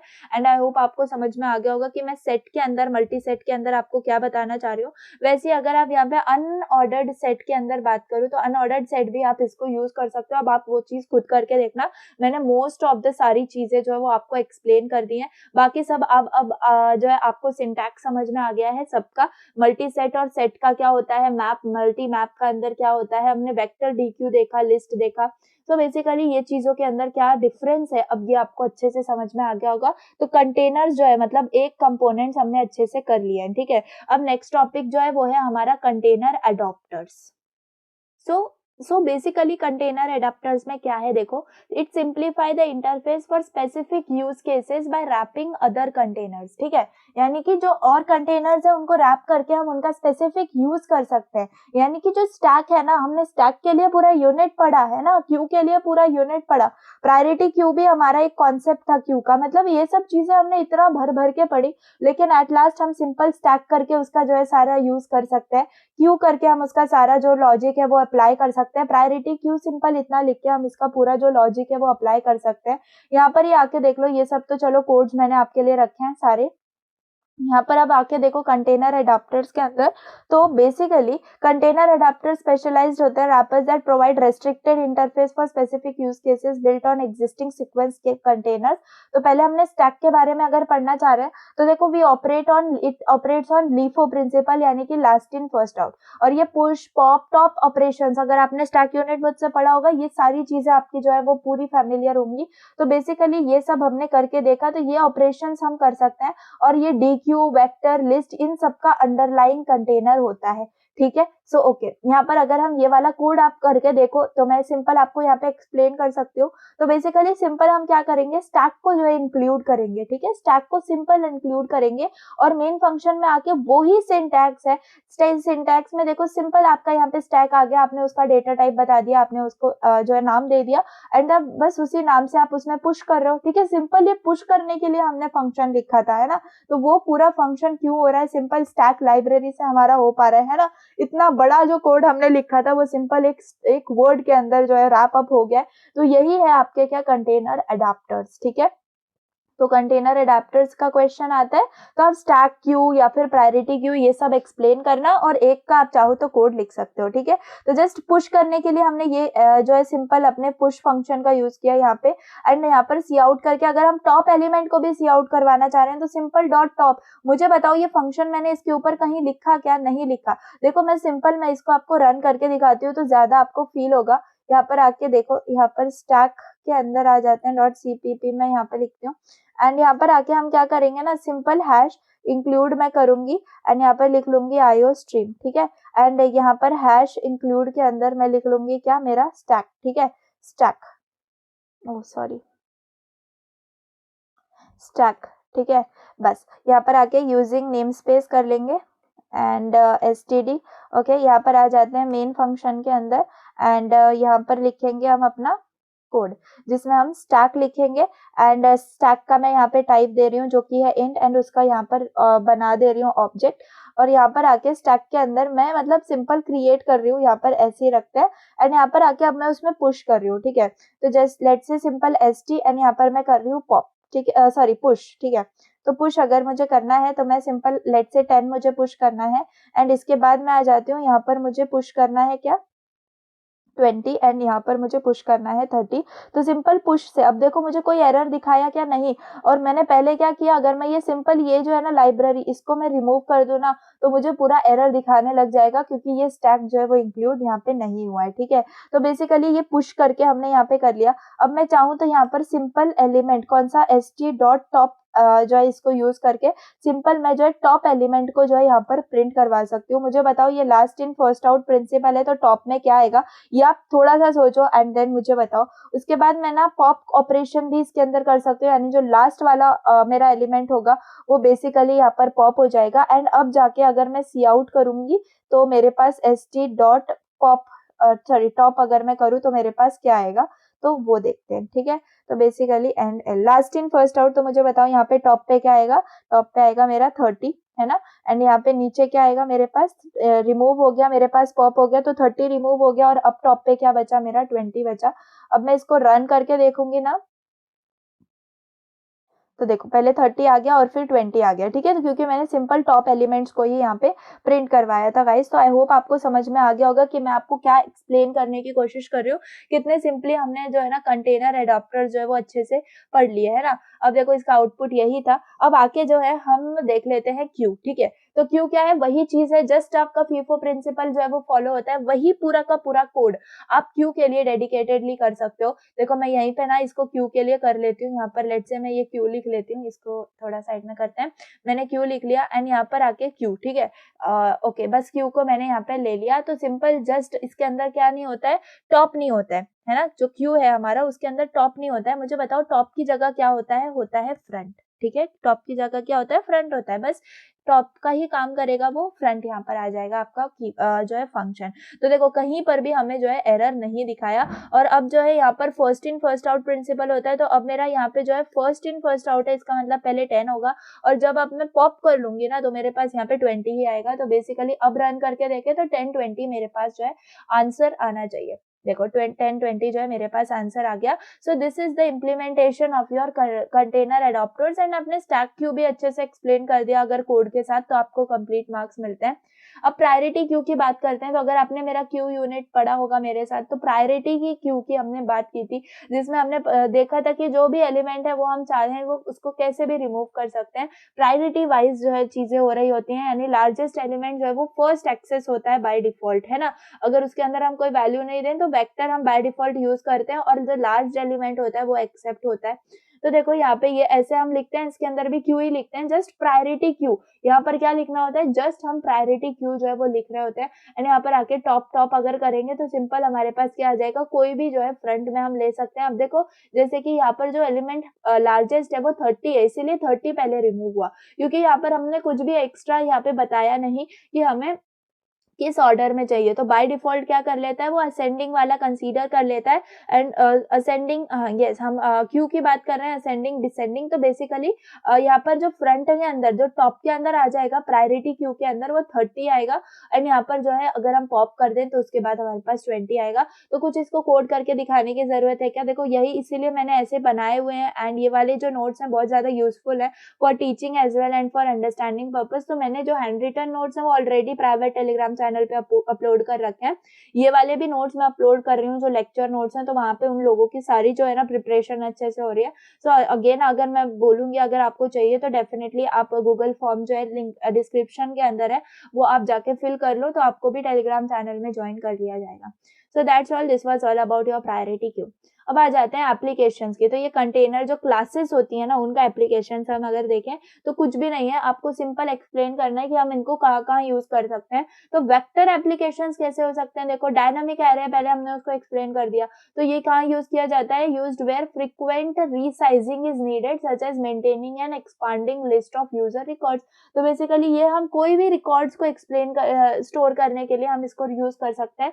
तो डायनामिक एरेज की वजह से वेक्टर्स का यूज ज्यादा होता है। And adding accessing elements dynamically, तो वही पूरा का पूरा कोड है जो हमने वेक्टर के अंदर देखा था। तो जस्ट हम जो है अपनी मर्जी से अंदर इसके अंदर जो है ऐड कर सकते हैं एलिमेंट्स को। तो बेसिकली पूरा का पूरा वेक्टर का कोड यहाँ पे एक्सप्लेन किया, जस्ट एक एप्लीकेशन वेक्टर की बता दी। लिस्ट की एप्लीकेशन आप बता सकते हो, इंसर्शन और डिलीशन। तो बेसिक एक नॉर्मल लाइफ आप एक एग्जांपल लेके एक्सप्लेन कर सकते हो, एंड कोड आपको सेम टू सेम वही लिखना है जो हमने अभी तक पढ़ा। जैसे अब लिस्ट के लिए पढ़ा तो लिस्ट वाला ही कोड मैंने यहाँ पे लिखा है ना। तो ये यूज क्यों किया जाता है? इन एप्लीकेशंस रिक्वायरिंग फ्रीक्वेंट एडिशंस और रिमूवल सच एज प्लेलिस्ट और इवेंट शेड्यूलिंग। तो ये सब चीजें यूज की जाती है। अगर हम लिस्ट का अगर देखें तो बहुत ज्यादा सिंपल एग्जाम्पल था ये। And these containers types provide efficient and flexible solutions for data manipulations in real world applications like task scheduling वगैरह, dynamic arrays या फिर priority based systems। ठीक है, तो ये चीजें जो है हमने यानी कि जो कंटेनर्स वाला पार्ट है वो हमने यहाँ पे पूरा कवर कर दिया है। ठीक है, now let's move on to the algorithms. ठीक है, अल्गोरिथम्स बहुत ज्यादा इंटरेस्टिंग है, सर्चिंग सॉर्टिंग के अल्गोरिथम्स है, तो देखते हैं। तो STL प्रोवाइड करता है हमें built in algorithms that make common operations जैसे कि सर्चिंग, सॉर्टिंग और सेट ऑपरेशंस भी इजी टू इम्प्लीमेंट। ठीक है, तो देखो सेट के लिए भी हमारे पास प्रैक्टिकल है, राइट। तो हमने कितना बड़ा बड़ा कोड है, राइट। तो इतना बड़ा बड़े कोड हम कैसे लिखेंगे बेसिकली? तो एक सिंपल लाइब्रेरी है जिससे हम कर सकते हैं। तो चलो, फर्स्ट है आपका basic searching and sorting algorithm. तो अगर सर्चिंग एल्गोरिदम की बात करें और उसमें भी बाइनरी सर्च की बात करें तो थोड़ा सा आप याद रख कर सकते हो, यूनिट 3 में हमने बाइनरी सर्च पढ़ा था and I have explain you very nicely. तो आपको अगर वो माइंड में आ रहा है कि हमने वहां पे कैसे किया था, मिडल एलिमेंट लिया था एंड देन उसके बाद हम चेक कर रहे थे लेफ्ट और राइट में, तो वेल एंड गुड। तो चलो, बाइनरी सर्च में क्या होता है? चेक करता है जस्ट कि एलिमेंट एग्जिस्ट करता है या नहीं सॉर्टेड रेंज के अंदर। तो बेसिकली यहाँ पर हमारे पास हमने क्या करना है, देखो चलो मैं इसको आपको लिख के ही दिखाती हूँ। तो बेसिकली हमें क्या करना है, सर्चिंग के लिए जो है ना यहाँ पर लिखना है। तो बेसिकली मैं यहाँ पे लिख देती हूँ search1.cpp। ठीक है, तो अब हम अल्गोरिथम्स के ऊपर आ गए हैं। बेसिकली हमने कंटेनर्स बहुत अच्छे से जो है कंप्लीट कर लिए। तो यहाँ पर आके आयो स्ट्रीम तो हमारे पास है ही, एंड हम क्या करेंगे, इंक्लूड करेंगे अल्गोरिदम को। ठीक है, अल्गोरिदम यहाँ पे इंक्लूड करना इंपॉर्टेंट है। उसके बाद कौन सी और हम मुझे वेक्टर को भी यूज करना है, तो मैं यहाँ पर वेक्टर को भी जो है ना इंक्लूड करूंगी। ठीक है, वेक्टर सिंपल। ठीक है, तो बस इतनी चीजें जो है हमें इंक्लूड करनी है। एंड यहाँ पर यूजिंग नेम स्पेस तो चलो हमारे पास आ ही गया। अब मेन फंक्शन में हम आ जाते हैं। अब वेक्टर जो है मैं उसके लिए क्रिएट करूंगी, एंड वेक्टर को कैसे क्रिएट करते हैं ये हम सबको अब जो है बहुत अच्छे से पता चल गया है। एंड यहाँ पर जो है मैं बना रही हूँ वेक्टर। लेट्स से मेरे पास वेक्टर है 10, 20, 30, 40, 50। ठीक है, तो मैंने इतना बड़ा जो मेरा वेक्टर बना लिया। अब मुझे इसके अंदर बाइनरी सर्च जो है वो अप्लाई करना है। तो बाइनरी सर्च जो है मैं सिंपल अप्लाई तभी कर पाऊंगी जब अल्गोरिदम वाला जो है मेरी हेडर फाइल इंक्लूडेड होगी। तो अब मैं यहाँ पर आके मैं लिखूंगी क्या, इफ। ठीक है, इफ मेरा जो बाइनरी सर्च है, तो बाइनरी सर्च के लिए देखो यहाँ पर बाइनरी सर्च आ गया मेरे पास, ऑप्शन में ही आ गया। ठीक है, इसलिए VS कोड वगैरह जैसे आप जो है ना कोड एडिटर्स यूज करना। उसके बाद आपको क्या करना है, सर्च करना है। कौन सा एलिमेंट सर्च करना है? देखो पहले तो हमें बताना होगा कि कहाँ से कहाँ हमें सर्च करना है। तो पहले तो वेक्टर्स के बिगिन से हम जो है सर्च करते हैं। तो वेक्टर डॉट बिगिन हम यहाँ पे देंगे। ठीक है, वेक्टर डॉट बिगिन हम यहाँ पे देंगे, प्लीज अच्छे से ध्यान से समझना। और उसके बाद यहाँ पर आके हम देंगे वेक्टर डॉट एंड। ठीक है, vector dot and simply. And यहाँ पर आके जो भी आपको एलिमेंट को सर्च करना है, लेट से मुझे 30 को सर्च करना है, यहाँ पे मैंने 30 यहाँ पे पास कर दिया।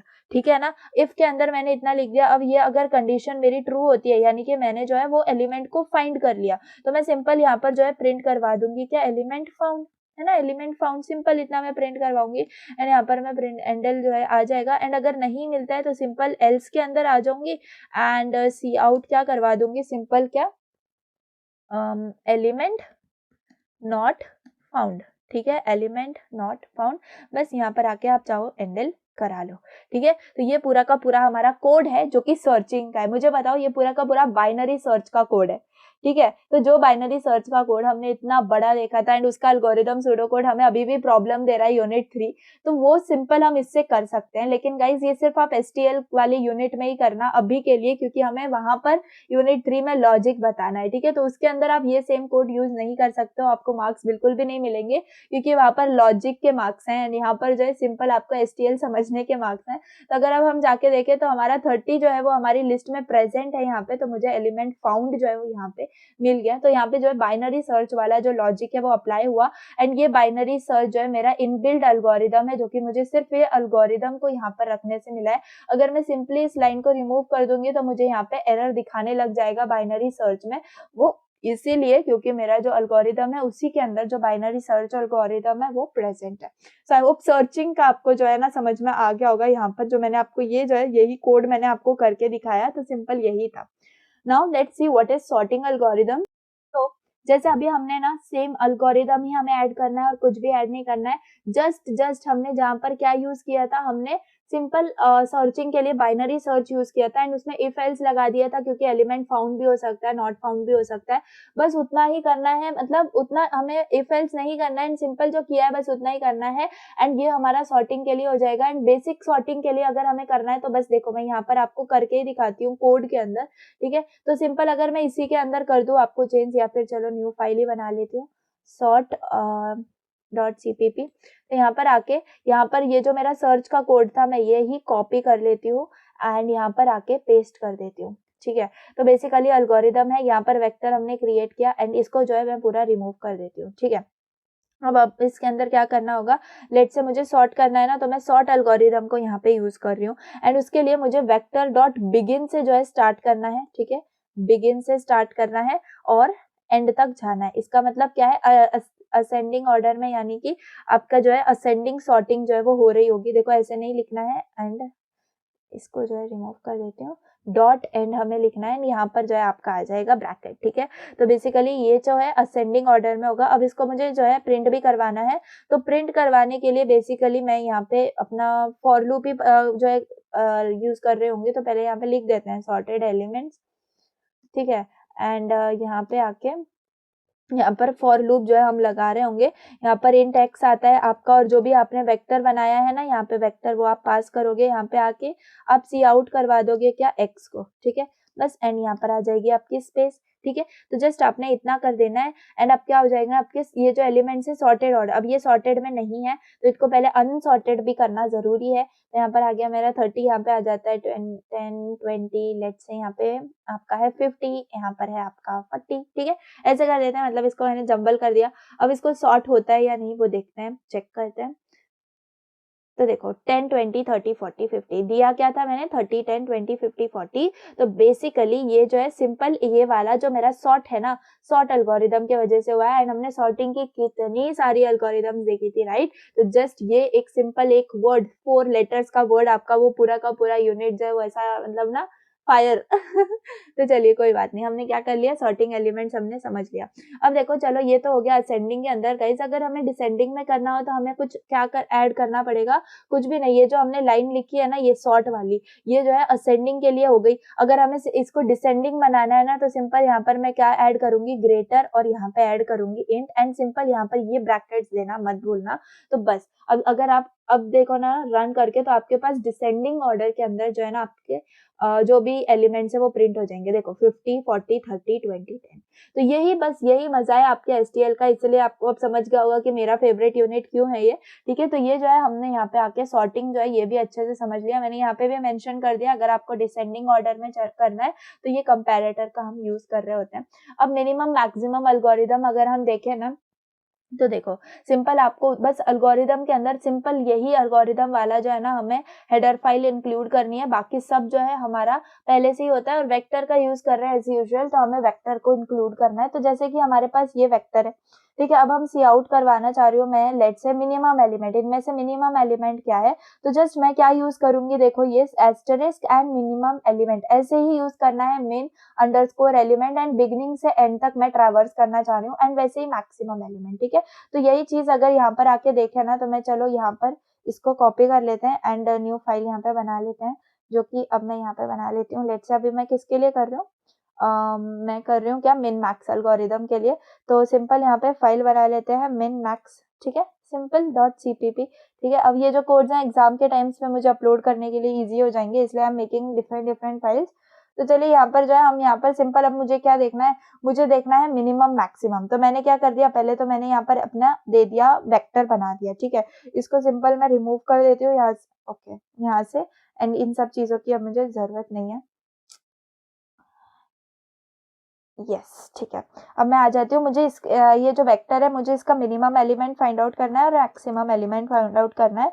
सिंपल मैं सी आउट करवा दूंगी, लेट से मिनिमम एलिमेंट जो है मुझे चाहिए, ठीक है। तो मैं क्या कर रही हूँ, यहाँ पर आके सिंपल यहाँ पर आके अब मैं क्या करूंगी ना, जैसे भी मैंने आपको बताया, यहाँ पर एस्टेरिस्क देंगे हम, ठीक है, और यहाँ पर आके min अंडरस्कोर एलिमेंट, ठीक है, देखो अब आपको यहाँ पे मिल भी जाएगा ये, है ना, एंड जस्ट अब यहाँ पर हमें पास कर देना है क्या, वेक्टर, एंड यहाँ पर डॉट बिगिन, यहाँ पर आ जाएगा ये पैरेंथेसिस, और एंड कहाँ पे करना है, वेक्टर डॉट एंड, ठीक है, बस दैट्स इट।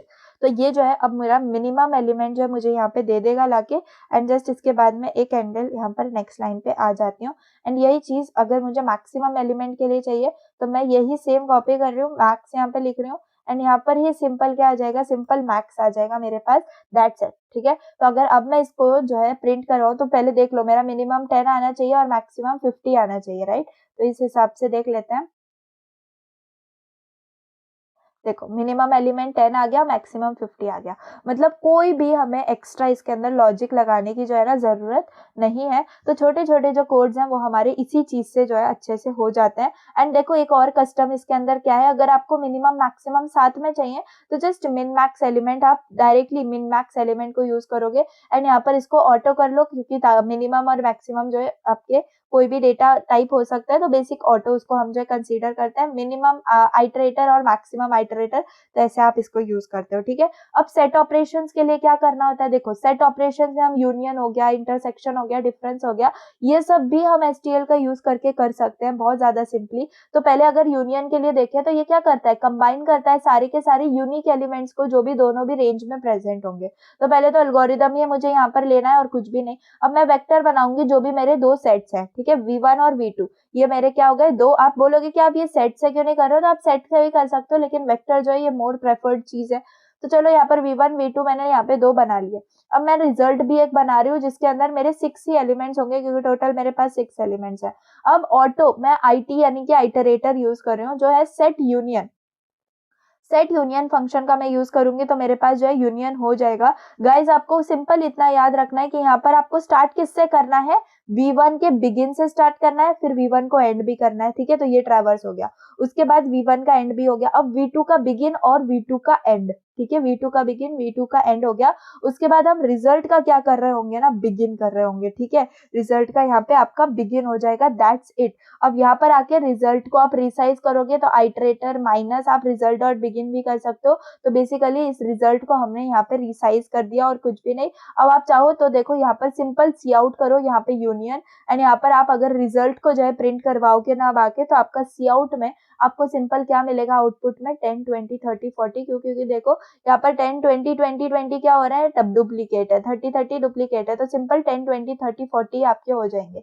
अब यहाँ पर रिजल्ट में मैंने 6 दिया था, है ना, लेकिन यहाँ पर मेरे पास कितने आ रहे हैं, 4 आ रहे हैं, इसीलिए इनको जो है रिसाइज करना जो है जरूरी है। अदरवाइज ये 6 के लिए आपके 2 मेमोरी लोकेशन जो है गार्बेज वैल्यू शो कर रही होंगी, इसलिए ये रिसाइज वाला स्टेप इंपॉर्टेंट है, जिसमें हम सिंपल क्या करते हैं, ये जो आइटरेटर है ना इसमें जितने एलिमेंट्स आएंगे मेरे पास, ठीक है, उसमें से मैं माइनस कर दूंगी मेरा जो रिजल्ट का बिगिन होगा वो, बस दैट्स इट, ठीक है। तो ये आपका होता है सेट ऑपरेशन फॉर यूनियन। अगर अब हम इंटरसेक्शन के लिए देखें तो कुछ भी नहीं करना है, जस्ट यहाँ पे आपको सेट इंटरसेक्शन करना है, बाकी सारी चीजें सेम है।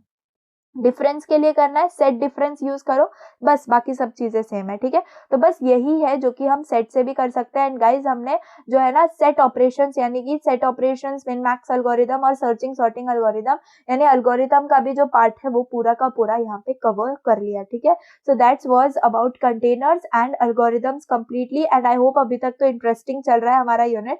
अब चलो आ जाते हैं हीप सॉर्ट के ऊपर। तो हीप सॉर्ट के ऊपर भी आपका क्वेश्चन जो है एक मतलब इंडिविजुअल क्वेश्चन इसके ऊपर आ जाता है।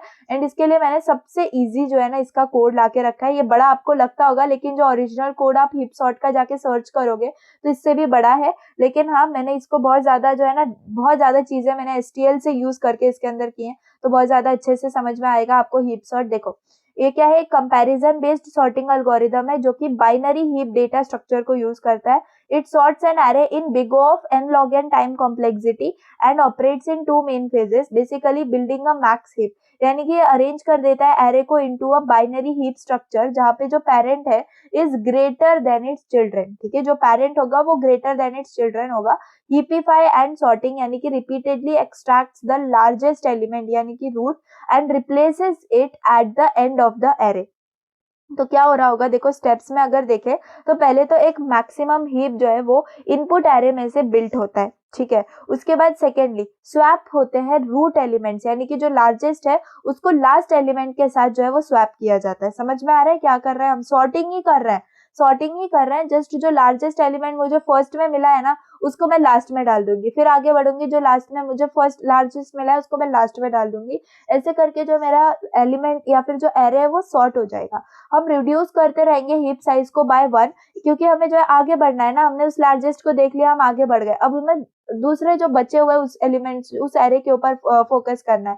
एंड हम हीपिफाई करेंगे root element to maintain the max heap property. यही मैक्सिमम जो सॉर्टिंग की है ना, ये टेक्निक हम लगाएंगे एंड इसको रिपीट कर देंगे जब तक हमारा जो हीप का साइज है वो 1 नहीं हो जाता। तो देखो इसके अंदर हम कौन सी STL यूज करेंगे, देखो फंक्शंस को।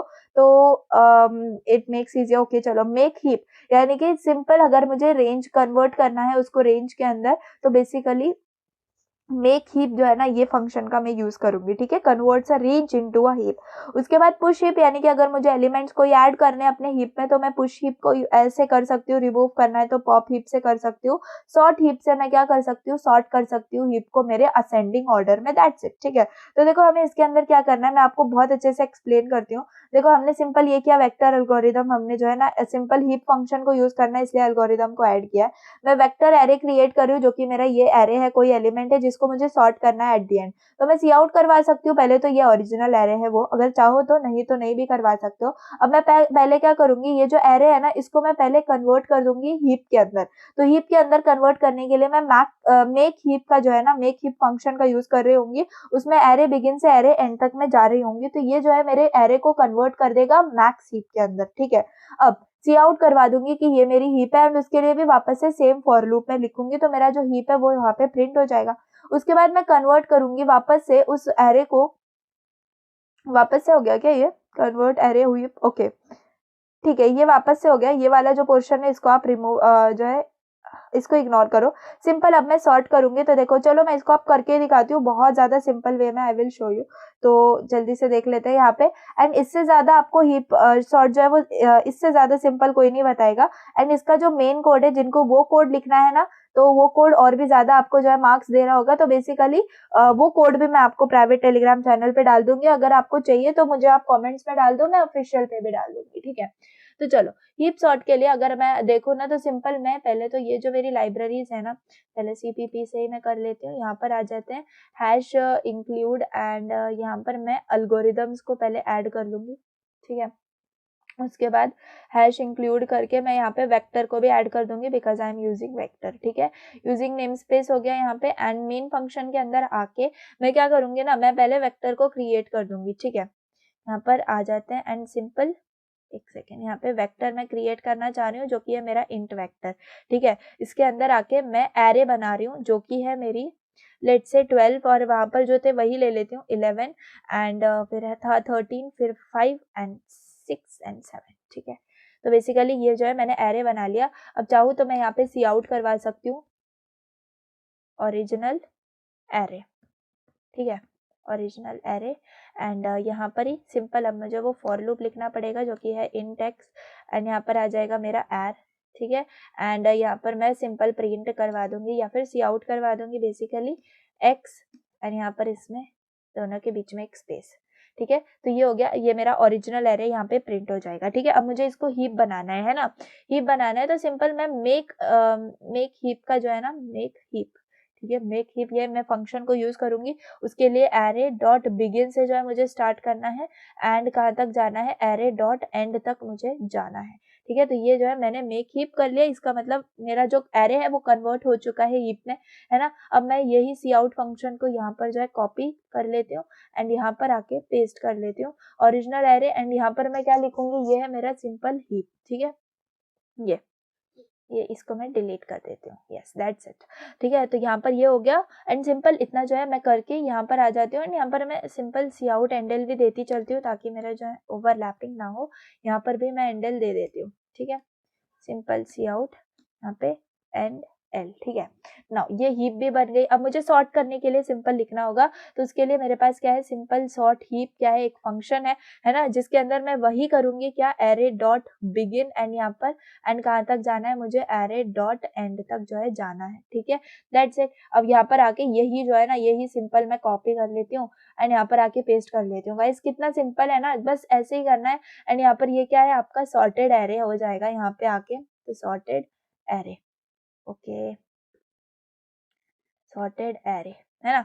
तो सिंपल, अब देखो, अब इसको मैं अगर प्रिंट करवाऊँ ना, तो देखो मेरे पास जो पहले ओरिजिनल एरे, तो सिंपल ये जो है पहले ये प्रिंट होगा, ठीक है, यही सिंपल प्रिंट होगा। और हीप में जाके क्या होगा ना, हीप में जाके मैक्स हीप है, मैक्सिमम हीप वाली प्रॉपर्टी, इसका मतलब जो डिसेंडिंग ऑर्डर में है ना, मेरे एलिमेंट्स डिसेंडिंग ऑर्डर में आ जाएंगे। या फिर आप ऐसे कह सकते हो, मैक्स हीप है तो मैक्सिमम एलिमेंट्स आपको स्टार्टिंग में दिख रहे होंगे, एंड बाकी मतलब ऐसा बिल्कुल नहीं है कि हाँ परफेक्ट डिसेंडिंग आपको दिखेगा, ऐसा नहीं है, ठीक है। और बाकी सॉर्टेड में आके देखे, मतलब जो मेन काम है ना, हमें सॉर्टेड एरे वो मिल रहा होगा, तो चलो देख लेते हैं। देखो यहाँ पे ये जो है मुझे 13, 11, 12 बेसिकली ये ऐसे मेरा जो हीप है उसके अंदर ऐसे मेरे एलिमेंट्स मुझे मिले। ओरिजिनल एरे मेरा ये था, और एटलीस्ट जो मुझे सॉर्टिंग में चाहिए था सॉर्टेड एरे, वो मुझे ये मिल चुका है। तो बस ये है आपका हीप सॉर्ट का कोड, जो कि बहुत ही ज्यादा सिंपल कोड है। अगर आपको लॉजिक वाला कोड चाहिए तो मैं जो है वो आपको शेयर कर दूंगी, ठीक है। देखो यहाँ पर एक्सप्लेनेशन भी दिया है, यहाँ पे देखो सिंपल मेक हीप क्या करेगा, रीअरेंज करेगा एलिमेंट्स इनटू मैक्स हीप, यानी कि जो लार्जेस्ट एलिमेंट है वो रूट होगा, लार्जेस्ट एलिमेंट यानी कि जो फर्स्ट एलिमेंट है वो रूट होगा। अब क्लियर हो गया, जो 13 है ना, यानी कि जो लार्जेस्ट होगा पूरे ये पूरे एरे में, वो आपका रूट बन जाएगा, यानी कि फर्स्ट एलिमेंट बन जाएगा। That's it. अब ये भी जो कंफ्यूजन था वो भी आपका चला गया।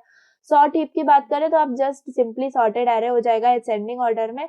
Intermediate heap output after calling make heap the internal structure satisfies the max heap property. Advantages क्या है देखो एसटीएल के, it simplifies the heap operations with built in functions, and ये रिड्यूस करता है इम्प्लीमेंटेशन टाइम एंड कॉम्प्लेक्सिटी को, also ensure करता है efficient heap operations with the optimized performance, ठीक है। नाउ अब सिर्फ हमारा जो है आइटरेटर्स वाला जो पार्ट है वो बचा हुआ है। तो आइटरेटर्स के अंदर input output forward bye directional iterators हैं हमारे पास, रैंडम एक्सेस आइटरेटर है, दैट्स इट। एंड हमारा जो पूरा यूनिट है वो यहाँ पे आपका कवर हो जाएगा। सो आई होप आपको समझ में आ गया होगा कि अब तक जो भी हमने करा है वो कितना ज्यादा सिंपल वे में करा है, ओके। तो just let's see what are iterators. तो आइटरेटर्स हमारा वैसे भी लास्ट पार्ट है, तो थोड़ा सा इसके अंदर we have to understand, okay. तो चलिए थोड़ा सा अच्छे से पढ़ लेते हैं। पहले आइटरेटर्स क्या होते हैं, they are objects in C plus plus STL that allow traversal of element in container, यानी कि हमारा जो कंटेनर है हमें पता है उसमें एलिमेंट्स प्रेजेंट है। ये मैंने आपको स्टार्ट ऑफ द यूनिट में ही बता दिया था कि कंटेनर में क्या होता है, एल्गोरिदम में क्या होता है, और आइटरेटर्स में क्या होता है, ठीक है। तो हमारे जो कंटेनर में एलिमेंट्स प्रेजेंट है, राइट, तो हमें उनको ट्रैवर्स भी करना है ना, तो उन्हें हम अलग अलग तरीकों से ट्रैवर्स कर सकते हैं यूजिंग आइटरेटर्स, ठीक है। तो आइटरेटर्स बहुत ज्यादा मतलब इंटरेस्टिंग पार्ट प्ले करते हैं अगर हमें मतलब ट्रैवर्स करवाना है एलिमेंट्स को इन सिंपल डिफरेंट वेज। और ये लाइक सिमिलर टू पॉइंटर्स होते हैं, तो जैसे हम पॉइंटर्स को रेफरेंस वगैरह करते थे, तो उनको जैसे उनसे हम डील करते थे, सेम हमें वैसे ही आइटरेटर से डील करना है। So they provide a way to access elements sequentially without exposing the underlying structure of container. तो बेसिकली हम टाइप्स ऑफ आइटरेटर्स की अगर बात करें तो हमारे पास input output forward bidirectional और रैंडम एक्सेस आइटरेटर्स होते हैं, ठीक है। तो बेसिकली हमें अगर एक क्वेश्चन आता है ना, तो हम जस्ट क्या करते हैं, हम सिंपल ये पहले आइटरेटर्स का डेफिनेशन लिखते हैं, फिर टाइप्स लिखते हैं, फिर एक एक को आप अगर सिंपल इतना एक्सप्लेन कर देते हो तो इट इज इनफ। अगर 4-5 मार्क्स का आपका क्वेश्चन है, स्टिल अगर वहां पे प्रोग्राम बोला है विद एग्जाम्पल, तो जस्ट मैंने छोटे छोटे से ये प्रोग्राम भी रखे हुए हैं, एंड आपको सबको एक्सप्लेन करने की जरूरत नहीं है प्रोग्राम से, आप एक दो को भी एक्सप्लेन कर दोगे तो आप मतलब आपको फुल मार्क्स वहां पे मिल जाते हैं। तो चलो बात करते हैं इनपुट आइटरेटर की। तो इनपुट आइटरेटर क्या करता है, सिर्फ रीड करता है, ठीक है, एलिमेंट्स को सिर्फ रीड करने का काम करता है। इसका मतलब सिर्फ डिस्प्ले करवाने का काम करता है, उसका काम राइटिंग में नहीं होता है, यानी कि इनपुट देने में नहीं होता है। तो simple read elements from a container sequentially, ठीक है। और कौन से ऑपरेशन हो सकते हैं, increment operation, D reference operation, equality और इनइक्वालिटी, ये ऑपरेशन हमें जो है इसके अंदर यूज करने हैं। कैसे करने वो हम देखेंगे। एग्जाम्पल हमें हमारा होता है इसके अंदर आई स्ट्रीम आइटरेटर, ठीक है। आउटपुट आइटरेटर होता है राइटिंग करने के लिए, जैसे ऊपर ये रीड के लिए था, अब ये राइट एलिमेंट्स करने के लिए हमारे कंटेनर में ऑपरेशंस अगेन हमें इंक्रीमेंट और डी रेफरेंस यूज करना होगा। एग्जाम्पल में हमें OS स्ट्रीम आइटरेटर का यूज करना है जब हम कोड लिखेंगे। तो फॉरवर्ड आइटरेटर क्या करता है, रीड और राइट करता है सिक्वेंशियली, लेकिन एक सिंगल डायरेक्शन में क्या कर सकता है, क्या मतलब ट्रैवर्स कर सकता है, ठीक है। और सपोर्ट करता है मल्टी पास, यानी कि हम एक एलिमेंट को रिविजिट कर सकते हैं, ठीक है, मल्टी पास। एग्जाम्पल है इसका फॉरवर्ड लिस्ट जिसको हम यूज करेंगे। फिर है बाई डायरेक्शनल आइटरेटर, तो जैसे कि ये सिर्फ सिंगल डायरेक्शन में ट्रैवर्स कर सकता था और रीड राइट करता था, तो इसमें क्या है, रीड राइट तो करता है लेकिन ट्रैवर्स करता है बोथ द डायरेक्शंस में, ठीक है। तो इसके एग्जांपल्स हैं list, set, map and etcetera. Random access iterators की बात करें, so this provides what, direct access to any element, ठीक है। अगर हमें किसी भी एलिमेंट में डायरेक्ट एक्सेस करना है तो हम रैंडम एक्सेस आइटरेटर का यूज करते हैं। एंड वी सपोर्ट व्हाट, देखो plus minus, this plus equal to minus equal to and all comparison जो है हमारे ऑपरेटर्स, ठीक है। इसका एग्जांपल है वेक्टर डीक्यू एरे। तो सिंपल आपने बस अगर इतना भी याद रख लिया तो इट इज इनफ, अगर आपको सिंपल थ्योरी क्वेश्चन में मतलब अगर मार्क्स गेन करने हैं तो। अदरवाइज चलो अब इनपुट आइटरेटर का अगर कोड देखें, तो सबसे पहले तो यहाँ पर हमें आइटरेटर को यहाँ पर इंक्लूड करना पड़ेगा, ठीक है। मैं यहाँ पर ऐसे ही आपको जो है ना एक्सप्लेन कर देती हूँ, क्योंकि छोटे छोटे से कोड्स हैं, इनको लिखने में फालतू में टाइम जाएगा। तो चलो, जैसे कि यहाँ पर आइटरेटर हमने इंक्लूड किया, वेक्टर हमने इंक्लूड कर दिया। एक वेक्टर मैंने बनाया, कौन सा, सिंपल डिक्लेयर किया और इनिशियलाइज कर दिया उस वेक्टर को विद सम इंटीजर्स लाइक 1 2 3 4 5 का मेरा वेक्टर है। उसके बाद मैं क्या कर रही हूँ, मैं यूजिंग इनपुट आइटरेटर इसको बना रही हूँ। तो अगर इनपुट आइटरेटर है तो हम सिंपल उसको ट्रैवर्स करेंगे वेक्टर को, तो ट्रैवर्स करने के लिए मैं फॉर लूप लगाऊंगी, ठीक है। अब यहाँ पर ऑटो यूज किया है, तो आप सिंपल इंट भी यूज करते हो, क्योंकि मतलब सिंपल इंट ही है, इंटीजर ही है, तो यहाँ पर आप इंटीजर भी यूज करोगे तो कोई प्रॉब्लम नहीं है। ऑटो तब यूज किया जाता है जब इंटीजर स्ट्रिंग हमारे पास दो अलग अलग वेरिएबल्स यहाँ पर आ जाते हैं डेटा टाइप्स, तो उसमें से हमें जो भी चूज करना है वो उस हिसाब से, तो आप यहाँ पर इंटीजर भी लिखोगे तो चलेगा, अदरवाइज आप ऑटो भी लिखोगे तो चलेगा, क्योंकि हम आइटरेटर्स का यूज कर रहे हैं। तो आप मतलब टू द सेफर एंड आप ऑटो लिखना, ठीक है। उसके बाद यहाँ पर हम IT लिख रहे हैं।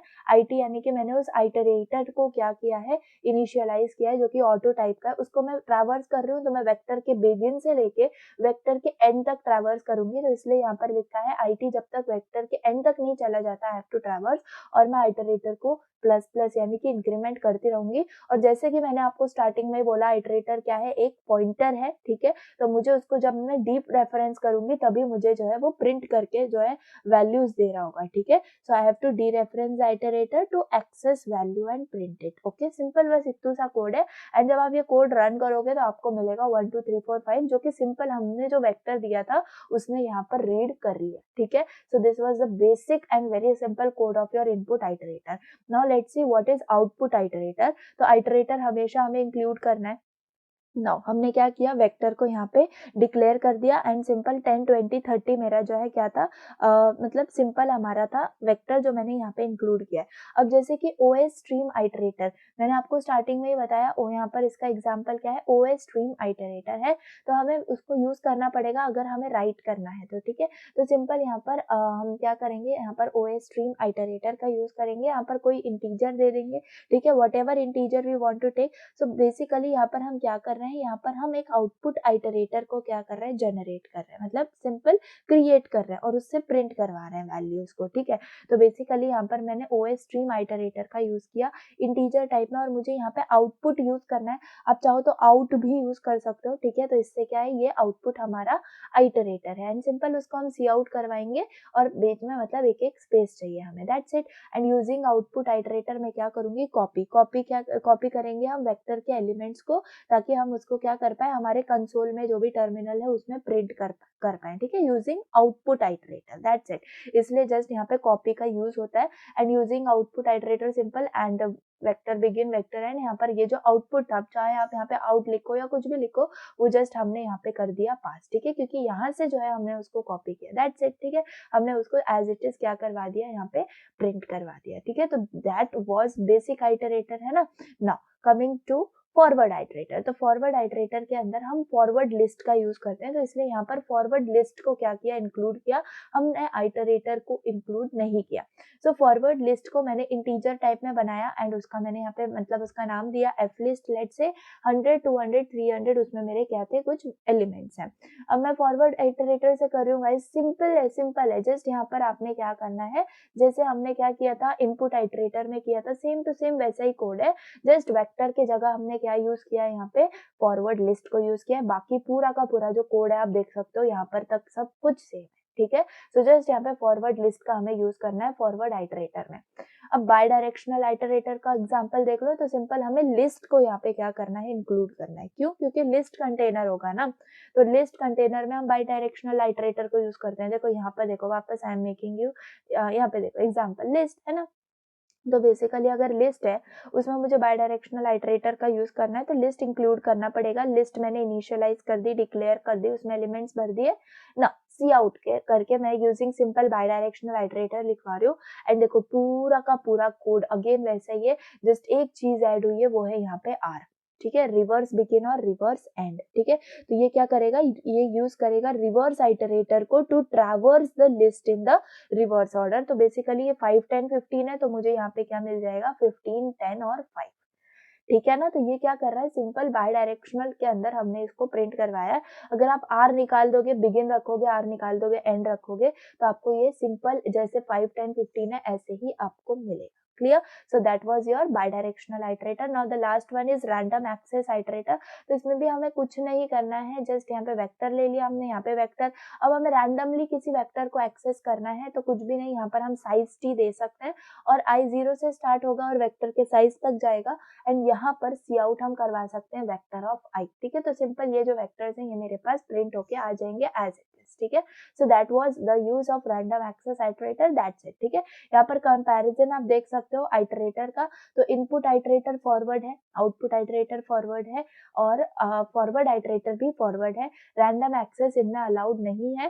कंटेनर्स की बात करें तो input iterator I stream iterator के अंदर आता है, output iterator O stream iterator का आता है, then forward iterators forward list को यूज करते हैं। बेसिकली बाय डायरेक्शनल आइटरेटर जो है वो फॉरवर्ड बैकवर्ड है, रैंडम एक्सेस इसमें भी नहीं है, और इसके एग्जांपल्स या फिर कंटेनर जो होते हैं वो होते हैं लिस्ट, मैप और सेट। रैंडम एक्सेस आइटरेटर हमारे फॉरवर्ड बैकवर्ड रैंडम कैसे भी हो सकते हैं, यस रैंडम एक्सेस इसी में होता है। और कंटेनर्स की बात करें तो वेक्टर, डीक्यू और एरे, ठीक है। So this was basic comparison जिसको आप याद रख सकते हो एंड बहुत अच्छे से अपना जो है ना आंसर फ्रेम कर सकते हो, दैट्स इट। जो लास्ट टॉपिक है जो कि ओओपी और रोड मैप फॉर फ्यूचर, तो बहुत ही ज्यादा सिंपल है। इसमें हम क्या करना है, हमें क्वेश्चन आता है शॉर्ट नोट लिखने के लिए कि ओओपी हमारा एक रोड मैप है फॉर फ्यूचर, तो बेसिकली हम इसको कैसे कर सकते हैं। बेसिकली ये जो है बहुत ज्यादा सिंपल आपका है, कुछ इसमें कोड वगैरह नहीं है, जस्ट एक बार आप पढ़ लो। हमने अभी तक जो है, क्योंकि ये लास्ट यूनिट है तो थोड़ा सा ओओपी का यहाँ पर हमें ना थोड़ा सा क्या कहते हैं उसका थोड़ी तारीफ करनी है। तो बेसिकली हमने ओओपी में जितनी चीजें पढ़ी उसका थोड़ा सा एकदम ना ऐसे बोलते हुए कि हाँ ये चीजें हम कर सकते हैं ओओपी के यूज से, तो जस्ट हमें एक्सप्लेन करना है। तो देखो मैं आपके लिए पढ़ देती हूँ। In the context of OOP, sorting algorithms offer a practical application of OOP principles such as abstraction, inheritance, polymorphism to create reusable, maintainable and scalable code. तो class and object design for sorting algorithms, बहुत सारे sort algorithms हम देख रहे हैं। आप चाहो तो STL का भी यहाँ पे फायदा बता सकते हो, इनहेरिटेंस का यहाँ पर हमने बताया है, then polymorphism, then abstraction, reusability, हमें उनको एक्सप्लेन नहीं करना है, ठीक है, हमें उनकी यूज बताना है कि सिर्फ ओपी है जिसके वजह से हम इनको यूज कर पा रहे हैं। एंड सी प्लस प्लस इतनी ज्यादा मतलब फ्यूचर स्कोप लैंग्वेज बन रही है because of these OP future scopes, okay. फिर फ्यूचर कंसिडरेशंस वगैरह भी हमने दिखा दी एंड दैट्स ऑल। हम यहाँ पर कंक्लूजन भी लिख सकते हैं। तो ये सारे जो है नोट्स आपको मिल जाएंगे प्राइवेट टेलीग्राम चैनल पे। तो ये तो सिंपल है, ये तो हम अपने खुद से मन से भी लिख सकते हैं, अदरवाइज आप वहाँ पे लास्ट डे पे आप थोड़ा सा रीड भी कर सकते हो ताकि आपके थोड़े से कॉन्सेप्ट्स याद रहें, दैट्स इट, ठीक है। तो हमने हमारा जो लास्ट यूनिट है ओओपी वो भी कंप्लीट कर लिया है सक्सेसफुली। तो हमने क्या क्या चीजें पढ़ी, देखो हमने एसटीएल का इंट्रोडक्शन पढ़ा जिसमें हमने अब कंपोनेंट्स पढ़े, कंटेनर्स, एल्गोरिथम, आइटरेटर्स हमारे इंपॉर्टेंट कंपोनेंट्स हैं। कंटेनर्स की बात की, सीक्वेंस, एसोसिएटिव और हमारा जो अनऑर्डर्ड कंटेनर्स होते हैं, फिर उसके अंदर क्या होते हैं हमने सबके कोड्स देखे, मोस्टली आपको सबके कोड्स नहीं आते हैं, हो सकता है कभी कभी आपको मल्टी मैप का जो है कोड आ जाए, डायरेक्टली पूछ लें मैप का, मल्टी मैप का, तो वह ज़्यादा सिंपल है, हमें हमारे कॉन्सेप्ट क्लियर है, बहुत इजीली हम लिख सकते हैं। कंटेनर अडाप्टर्स में स्टैक क्यू, प्रायोरिटी क्यू के बारे में बात की, फिर ये सारे जो कोड्स हैं, ये सारे कोड्स जो मैंने आपको करके बताया वो यहाँ पे अवेलेबल है, ठीक है। फिर हमने फिर कंटेनर अडाप्टर्स के भी जो है कोड देखे, सब कुछ अवेलेबल है, so you can just fill the form, the Google form which is there in description, and definitely आप जो है बहुत अच्छे से सारे के सारे notes with all of the master solutions and all of the very important question solution आप वहाँ पर ले सकते हो, ठीक है। चलो एप्लीकेशंस की फिर हमने बात की, वेक्टर एप्लीकेशंस की बात की, लिस्ट एप्लीकेशंस की बात की, फिर अल्गोरिदम्स पर हम आए जिसमें हमने सर्चिंग सॉर्टिंग की अल्गोरिदम्स देखी, मिनिमम मैक्स अल्गोरिदम देखी, फिर हमने हीप सॉर्ट देखा, एंड यहाँ पर सेट की भी अल्गोरिदम देखी थी, राइट, सेट ऑपरेशंस हमने देखे थे। फिर हीप सॉर्ट के लिए मैंने बहुत ही ज़्यादा बेसिक कोड जो है आपको एक्सप्लेन किया था, and then advantages of using STL, then iterators पे हम आए, सारे के टाइप्स हमने देखे, एंड देन हमने फिर उनके कोड्स भी समझे, एंड दैट्स इट। फिर आके हमने कंपैरिजन देखा, एंड लास्ट टॉपिक ओओपी और रोड मैप फॉर फ्यूचर। तो ये थोड़ा सा आप जो है पढ़ सकते हो, अदरवाइज नहीं भी पढ़ोगे, थोड़ा सा वहाँ पे जाके अपना जो हमने कुछ पढ़ा है ओओपी से, जितना हमने जो है अंडरस्टैंड किया है, वो सिंपल हम जो है कर लेंगे। तो दैट वाज ऑल, ठीक है। आई होप आपको बहुत अच्छी लगी होगी वीडियो, एंड अगर आपको नेक्स्ट क्या चाहिए वो आप मुझे कमेंट कर सकते हो, अदरवाइज आपका जो ओपी का सिलेबस है, एफडीएस का सिलेबस है, वो पूरा का पूरा कंप्लीट हो गया है चैनल के ऊपर। तो only thing which is left, अब डीएम का पेपर है हमारा, तो डीएम यूनिट 3 पर थोड़ा सा फोकस करेंगे, अदरवाइज आपको जो भी चाहिए you can comment me, okay. So that's all. अगर आपको नोट्स चैनल को ज्वाइन करना है तो आप जल्दी जल्दी ज्वाइन कर लेना, because I will be closing it very soon, okay. तो चलिए, that was all for the day. OP syllabus complete हो गया है, तो प्लीज आपके अच्छे अच्छे कमेंट्स मुझे नीचे दिख जाने चाहिए। तो चलिए, अगर वीडियो पसंद आई है तो प्लीज प्लीज लाइक कर देना, एंड अगर चैनल पर नया तो सब्सक्राइब कर देना। Thanks for watching, bye.